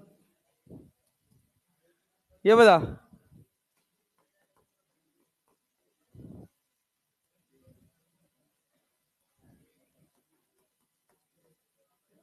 भाई, सुनो, टाइम पीरियड, क्या भाई साहब? Time period, time period T equals to 2πr/v। Time period equals to 2πr/v। अरे क्लियर है क्या? क्या रेडियस का फॉर्मूला और v का फॉर्मूला जानते हो? r कितना? r कितना, वो वाला नहीं, जनरल सॉल्यूशन। r बराबर epsilon not n square h/h² π/z² epsilon not n square h² π/z² और वेलोसिटी का कितना था? वेलोसिटी का कितना था? वेलोसिटी का E² z/2 2 epsilon not h n। तो 2 ε0 h n बाई कितना, E square Z, by E square Z. Solve करोगे क्या मिलेगा जी, क्या क्या कटेगा, पाई से पाई, और कुछ, और कुछ तो कटता हुआ नहीं दिख रहा है यार, दिख रहा है क्या तुम्हें भाई, और कुछ कटता हुआ दिख रहा है नहीं? तो टाइम पीरियड क्या लिखोगे, टी बराबर, टी बराबर क्या लिखोगे, टी बराबर 2 दूना 4, 2 भी नहीं कटेगा, 4 ε0 स्क्वायर, 4 ε0 स्क्वायर एच क्यूब, और यहां पे कितना एन क्यूब, डिवाइडेड बाई ये कितना जेड ई की पावर 4, जेड ई की पावर 4, और क्या, हाँ जेड स्क्वायर, हाँ जेड स्क्वायर हो जाएगा, ठीक।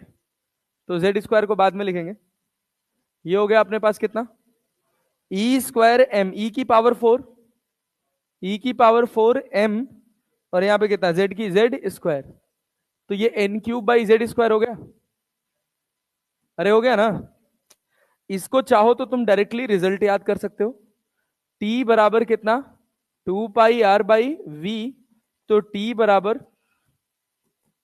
आर की जगह लिख सकते हो 0.53 इंटू क्या, एन स्क्वायर बाई जेड, और यहां v की जगह क्या लिख सकते हो 2.18 इंटू 10⁶ जेड बाई एन, अरे लिख सकते हैं ना, और यहां कितना 10⁻10, इसको डाल दो, तो टाइम पीरियड 10⁻−10, तो टाइम पीरियड कितना आ जाएगा, इस पूरे को सॉल्व करो, टाइम पीरियड बताओ कितना आ रहा है, 2 × 3.14 इंटू 0.53 डिवाइडेड बाई 2.18 इंटू 10 को तो यहां लिखो ही मत, 10 को यहां लिख दो, -10 -6 -16, और यहां देखो आ जाएगा N cube by Z square, आया कि नहीं आया, ये रिजल्ट बताओ कितना आएगा, कृपया कैलकुलेटर का प्रयोग करें। 1.5 आ रहा है, हाँ -16 ना,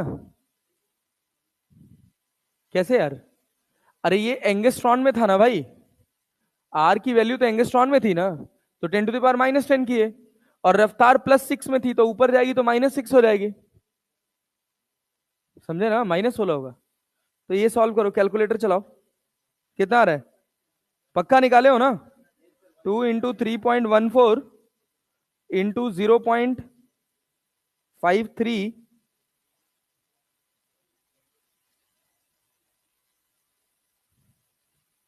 divided by 2.18, 1.52, 1.52 into 10⁻−16 N cube by Z square. भाई साहब कुछ ज्यादा ही तेज नहीं चल रहा है, इतने सेकंड लग रहे हैं, अरे बात समझे ना, इतने कम सेकंड लग रहे हैं एक चक्कर लगाने में, पल्ले पड़ रहा है। इसी वजह से हाइजेनबर्ग ने कह दिया कि या तो पोजीशन देख पाओगे या तो मोमेंटम, क्योंकि रुके हुए इलेक्ट्रॉन को एक जगह पर देख पाना, और अगर रुका हुआ देखकर उसकी रफ्तार का ज्ञान कर पाना संभव नहीं है, क्योंकि वो बहुत तेज चल रहा है। तो ये हो गया अपने पास N cube by Z square. अब तुमसे यहां भी ये सवाल पूछेगा, हाँ टाइम सेकंड में है भाई, 21 तोपों की सलामी, एंगस्ट्रॉन को मीटर में कन्वर्ट किए हैं भैया, टाइम मीटर पर सेकंड में, वेलोसिटी मीटर पर सेकंड में थी। हाँ भाई सुन सुन सुन सुन यार, सुन यार, ओ भाई एक सवाल बना, फट से एक सवाल बना, अरे यार टाइम पास नहीं यार।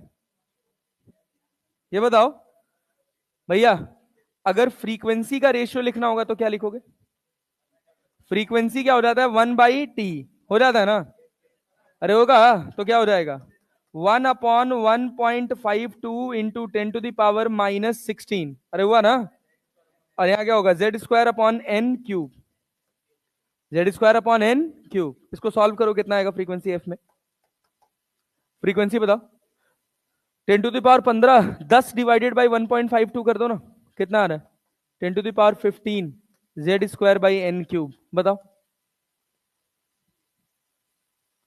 एक का अभी रेशियो का सबका बंडल एक जगह इकट्ठा कर लेंगे, एक का 2 का रेशियो याद रखोगे, सबका अपने आप बन जाएगा, बस केवल 2 का याद रखना है, कौन कौन सा, दो का कौन कौन सा, रेडियस का और वेलोसिटी का, बस, और सब अपने आप बनेगा। बताओ क्या, 10 को 1.52 से डिवाइड करो ना, कितना आ रहा है? 6.6। हाँ, कितना?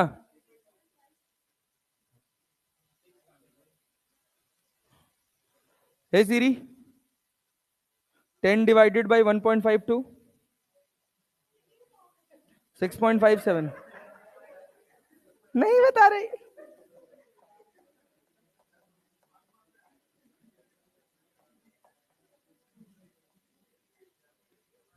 बना लो, चलो भाई नोट करो इसको, नोट करो, नोट करो, जल्दी नोट करो।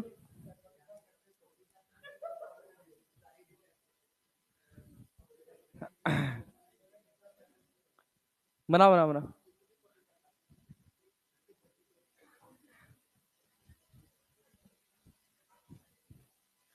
2 घंटे क्लास सही रहती है, अच्छा खासा कंटेंट हो जाता है।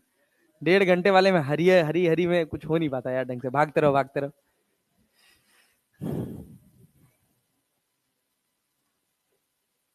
न्यू ईयर पे पार्टी देंगे दोबारा से तुम लोग को।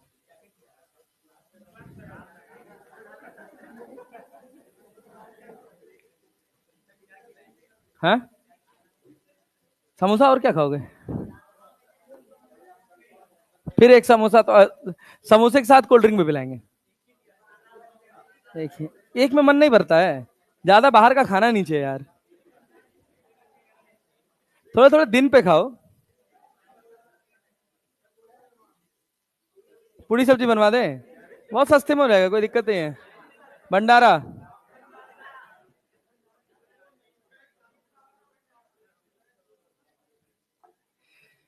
वेदांतु वाले लोग बोलते हैं न्यू ईयर पे भंडारा कर दें। प्रमोशन का प्रमोशन। अरे चले भाई, चले यार, आगे बढ़ा जाए, आगे बढ़े। नहीं हुआ क्या अभी? हो गया, चलो लिखो, क्वेश्चन लिखो। फ्रीक्वेंसी ऑफ, रेशियो ऑफ, लिखते जाओ, थोड़ा फॉर्मूले पे हाथ साफ हो जाए। Ratio of frequency of third orbit of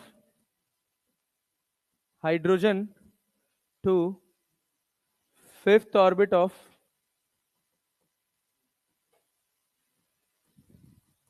beryllium. बनाओ।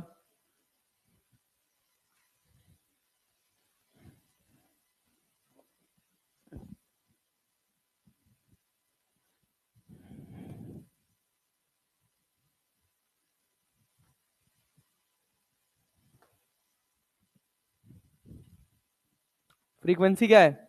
N cube by Z square की Z square by N cube? क्या है भाई? Z square by N cube.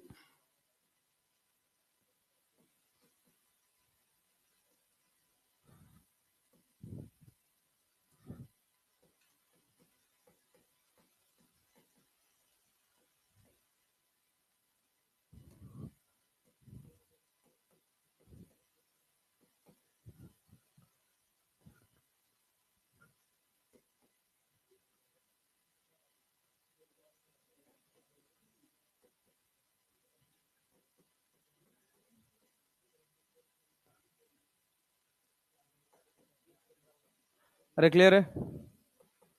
तो 125/16 सते 112, 16×2 = 32, 32, 432 है।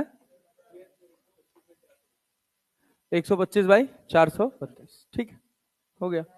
ये आ गया F1/F3। अब सोचो, now come to the last point, that is energy. Energy में क्या होगा? दो तरह की एनर्जी होती है, एक काइनेटिक, एक पोटेंशियल। एनर्जी दो तरह की कौन कौन सी? एक काइनेटिक और एक पोटेंशियल। तो पोटेंशियल एनर्जी तो पढ़े ही हो, अरे पढ़े हो ना, कि सेंटर पे क्या है? न्यूक्लियस, चारों तरफ क्या घूम रहा है? इलेक्ट्रॉन, अरे गोल घूम रहा है ना। तो पोटेंशियल एनर्जी का फॉर्मूला पढ़े हो, KZE² और यहां पे लगेगा माइनस साइन। क्यों? क्योंकि चार्ज का कैरेक्टर कंसीडर किया जाएगा। यहां पे चार्ज कैसा है? प्लस, यहां पे कैसा है? माइनस। प्लस इंटू माइनस क्या होगा? माइनस। प्लस इंटू माइनस क्या होगा, माइनस, ये हो गया। अच्छा तो अब इसकी वैल्यू कैसे निकालें? क्या अपन के जानते हैं, कांस्टेंट है, जेड जानते हैं, ई स्क्वायर जानते हैं, क्या रेडियस जानते हैं? जानते हैं ना, उठा के वैल्यू डाल दो। तो u बराबर, अच्छा पहले इसको रुक जाओ, पहले यहां रहने दो, अभी लास्ट में इसको जोड़ेंगे क्योंकि अभी एक ही निकालेंगे उसी में सब हो जाएगा। काइनेटिक एनर्जी का फॉर्मूला क्या होता है, हाफ एम वी स्क्वायर, ये होता है ना, ये जानते हो किसके बराबर होता है, ये बराबर होता है 2 k z e² r। अभी दिखाता हूं कैसे, ये बराबर होता है 2 k z e² r। देखो काइनेटिक kze²/2r, सॉरी kze²/2r कैसे भैया, क्या mv²/r पढ़े हो, ये किसके बराबर है, kze²/r² के ना, r से स्क्वायर कट गया, 1/2 से दोनों तरफ मल्टीप्लाई कर दिया, ये क्या बन गया, काइनेटिक एनर्जी। तो ये हो गया kze²/2r, बना के नहीं बना। पोटेंशियल एनर्जी, टोटल एनर्जी लिखोगे तो क्या, अरे टोटल एनर्जी लिखोगे तो क्या भाई, E बराबर क्या, k प्लस यू ना, k कितना है जी, kze²/2r minus kze²/r equals to minus kze²/2r, ये E हो गया क्या, अरे हुआ ना, सुनना अभी यहां ध्यान से देखो, ये तुम्हारे पास एनर्जी हो गया। अब इसके बाद क्या आर का वैल्यू तुम जानते हो, आर का वैल्यू जानते हो कि नहीं जानते हो, जानते हो ना, अभी तो पढ़ के आए हो यार, आर का वैल्यू उठा के यहां डाल दोगे एनर्जी मिल जाएगा, मिलेगा ना। लेकिन सुनो समझो बेसिक बात, अगर एक बात तुम ध्यान से देखो तो जो एनर्जी है ना, वो माइनस टाइम्स काइनेटिक एनर्जी के, एनर्जी टोटल एनर्जी क्या है, काइनेटिक एनर्जी कितनी है, kze²/2r, और एनर्जी कितना है, माइनस kze²/2r, और एनर्जी जो है वो 2 टाइम्स पोटेंशियल एनर्जी के। देखो अगर इसमें 2 से मल्टीप्लाई कर दिया जाए तो माइनस माइनस कहां गया, माइनस kze²/r, ये पोटेंशियल एनर्जी हो जाएगा कि नहीं हो जाएगा, समझ के बताना, ऐसे हवाबाजी नहीं भाई, पल्ले पड़ रहा है, देख लो। E कितना है, माइनस kze²/2r है ना, और काइनेटिक एनर्जी कितना है, kze²/2r, क्या एक माइनस का अंतर है, बस एक माइनस का अंतर है, तो E बराबर क्या हो गया, माइनस के। पोटेंशियल एनर्जी में अगर मैं, पोटेंशियल एनर्जी वाले एक्सप्रेशन में अगर मैं 1/2 कर दूं तो क्या ये मेरी टोटल एनर्जी बन जाएगी, हाँ क्या चीज, पोटेंशियल एनर्जी बाई 2, यस। देखो एनर्जी कितना है, एनर्जी यहां पे कितना है, माइनस kze²/2r, क्लैरिटी है ना।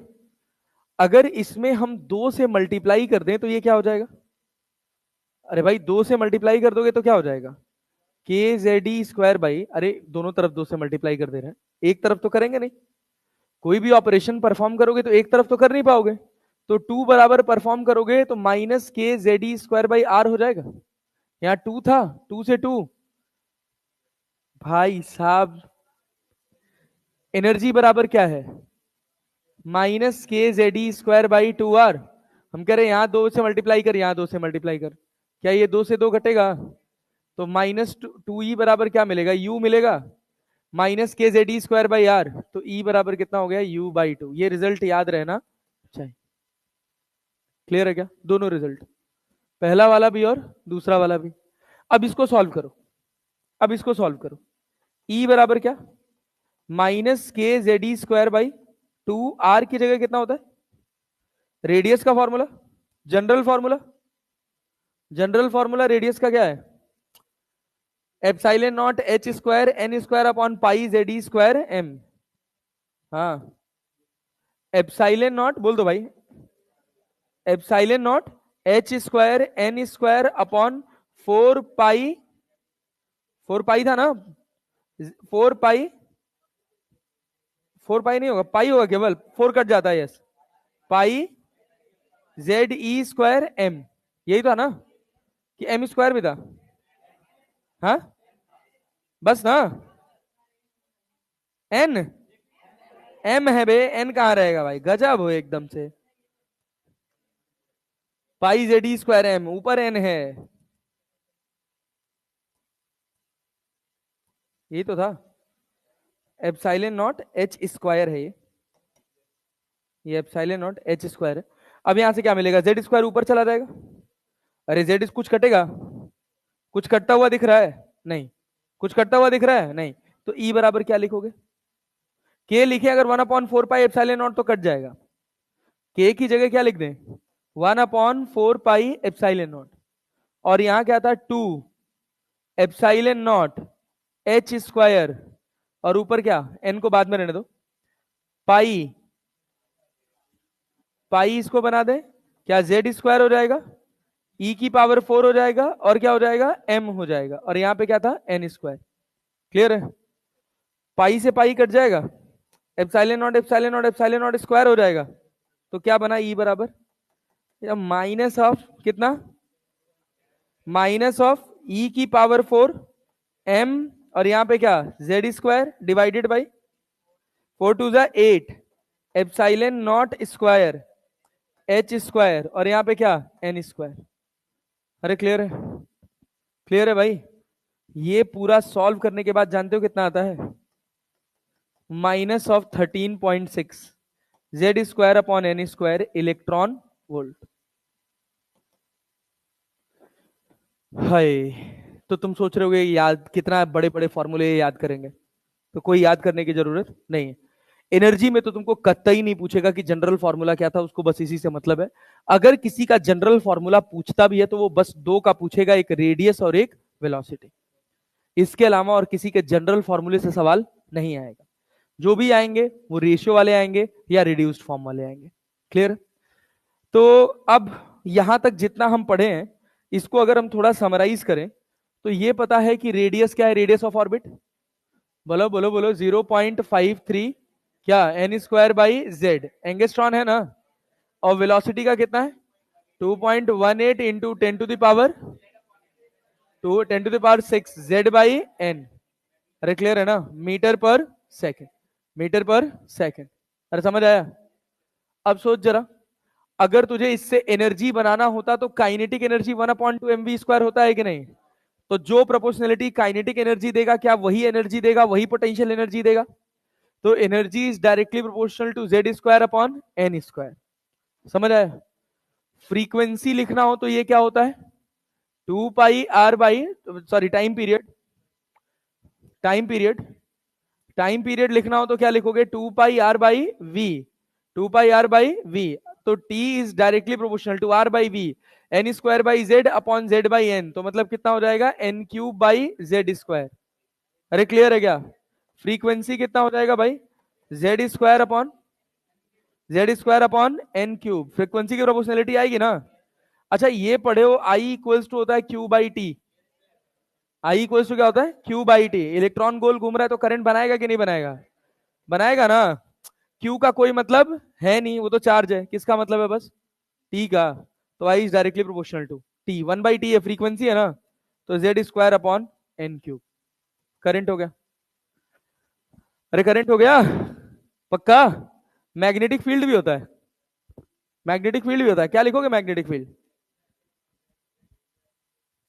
हाँ हाँ सही सही बोल रहा है तू।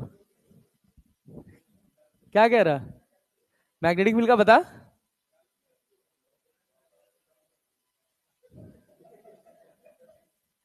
मैग्नेटिक फील्ड का एक फॉर्मूला होता है एन आई ए। क्या होता है, एन आई ए। एन तो नंबर ऑफ इलेक्ट्रॉन्स हो गए, नंबर ऑफ लूप्स होता है, इसका कोई मतलब नहीं है। तो मतलब N is B equals to I into A, B equals to क्या, आई इंटू ए। आई क्या मिला है, आई क्या मिला है, Z square upon N cube मिला ना। एरिया का क्या होता है, आर स्क्वायर ना। अरे एरिया क्या हो गया, आर स्क्वायर। तो आर स्क्वायर की जगह क्या लिखोगे, आर कितना है, आर कितना है, एन स्क्वायर बाई जेड। तो आर स्क्वायर कितना होगा, एन की power Z, Z square, Z square से जेड स्क्वायर कट जाएगा। तो बी किसके डायरेक्टली प्रोपोर्शनल आएगा, एन के गधा, एन की पावर 5 नहीं, हाँ N. Magnetic field is directly proportional to N. ऐसे अलग अलग बना सकते हैं जितना पूछे, बट ये बेसिक्स हैं, याद रहने चाहिए। दूसरी बात ये सोचो एनर्जी का फॉर्मूला तुम क्या पढ़े हो? -13.6 Z² upon n², electron volt, यही तो पढ़े हो? अरे पढ़े हो ना? पक्का ना जी? ये बताओ, अगर काइनेटिक एनर्जी लिखना होगा तो क्या होगा? 13.6 Z² upon n² electron volt. Potential energy लिखना होगा तो -27.2 Z² upon n² electron volt. आया नहीं तुम्हें समझ यार? क्योंकि अभी अपन पढ़ के आए हैं कि जो टोटल एनर्जी है वो माइनस टाइम्स काइनेटिक एनर्जी के है, और ये पोटेंशियल एनर्जी का आधा है। अरे है कि नहीं? पोटेंशियल एनर्जी का आधा है, तो एनर्जी में 2 से मल्टीप्लाई कर दोगे, क्या पोटेंशियल एनर्जी आ जाएगा? अरे आ जाएगा। यहां से शुरुआत होती है हाइड्रोजन स्पेक्ट्रम की। किसकी भाई साहब? हाइड्रोजन स्पेक्ट्रम की। अच्छा मान लो अगर हम तुमसे कहें फाइंड, सुनो, find the ratio of helium plus ratio of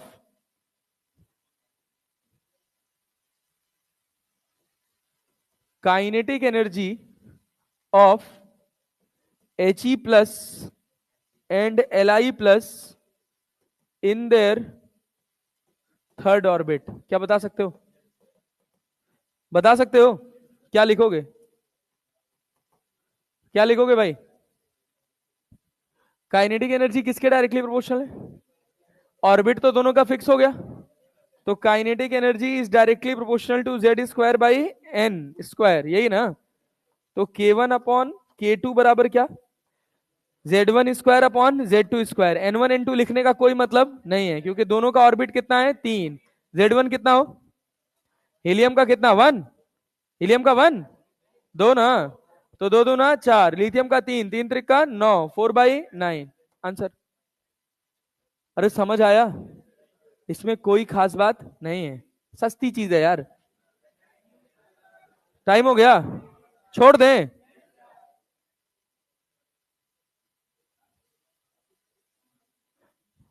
ये यार ये बी नहीं है, सॉरी, मैग्नेटिक मूवमेंट होता है, M=NIA।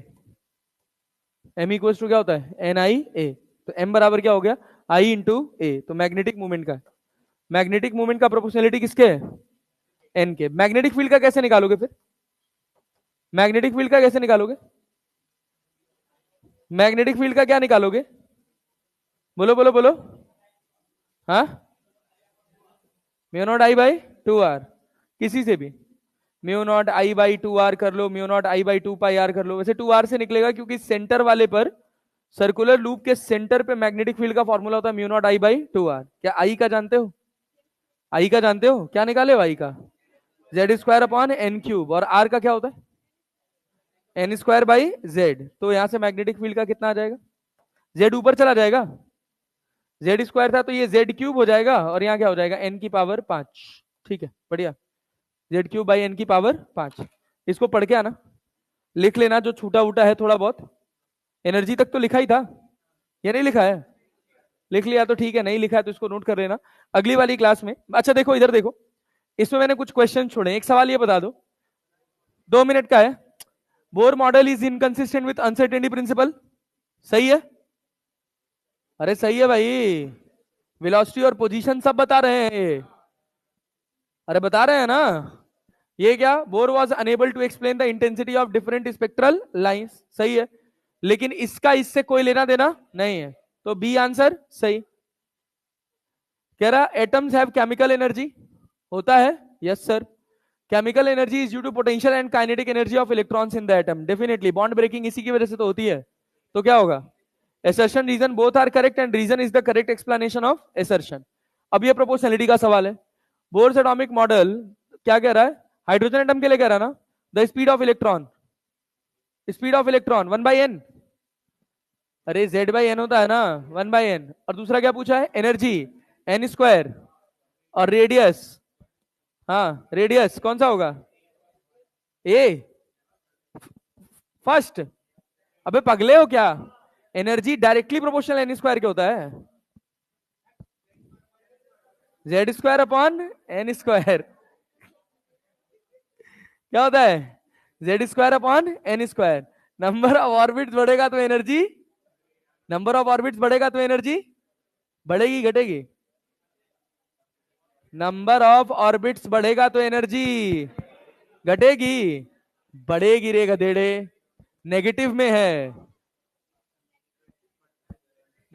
अबे तुम खुद सोचो, ऑर्बिट में ऊपर जाओगे तो एनर्जी बढ़ेगी ना, तो कौन सा आंसर सही हो जाएगा? पहला। और ये सब है, सबका रेडियस वेडियस का रेशियो वाला सवाल है।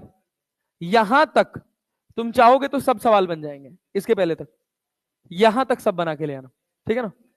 ओके, बना के ले आना भाई, थोड़ा टाइम कम लगेगा फिर। एनर्जी कंजर्वेशन ही होगा भाई।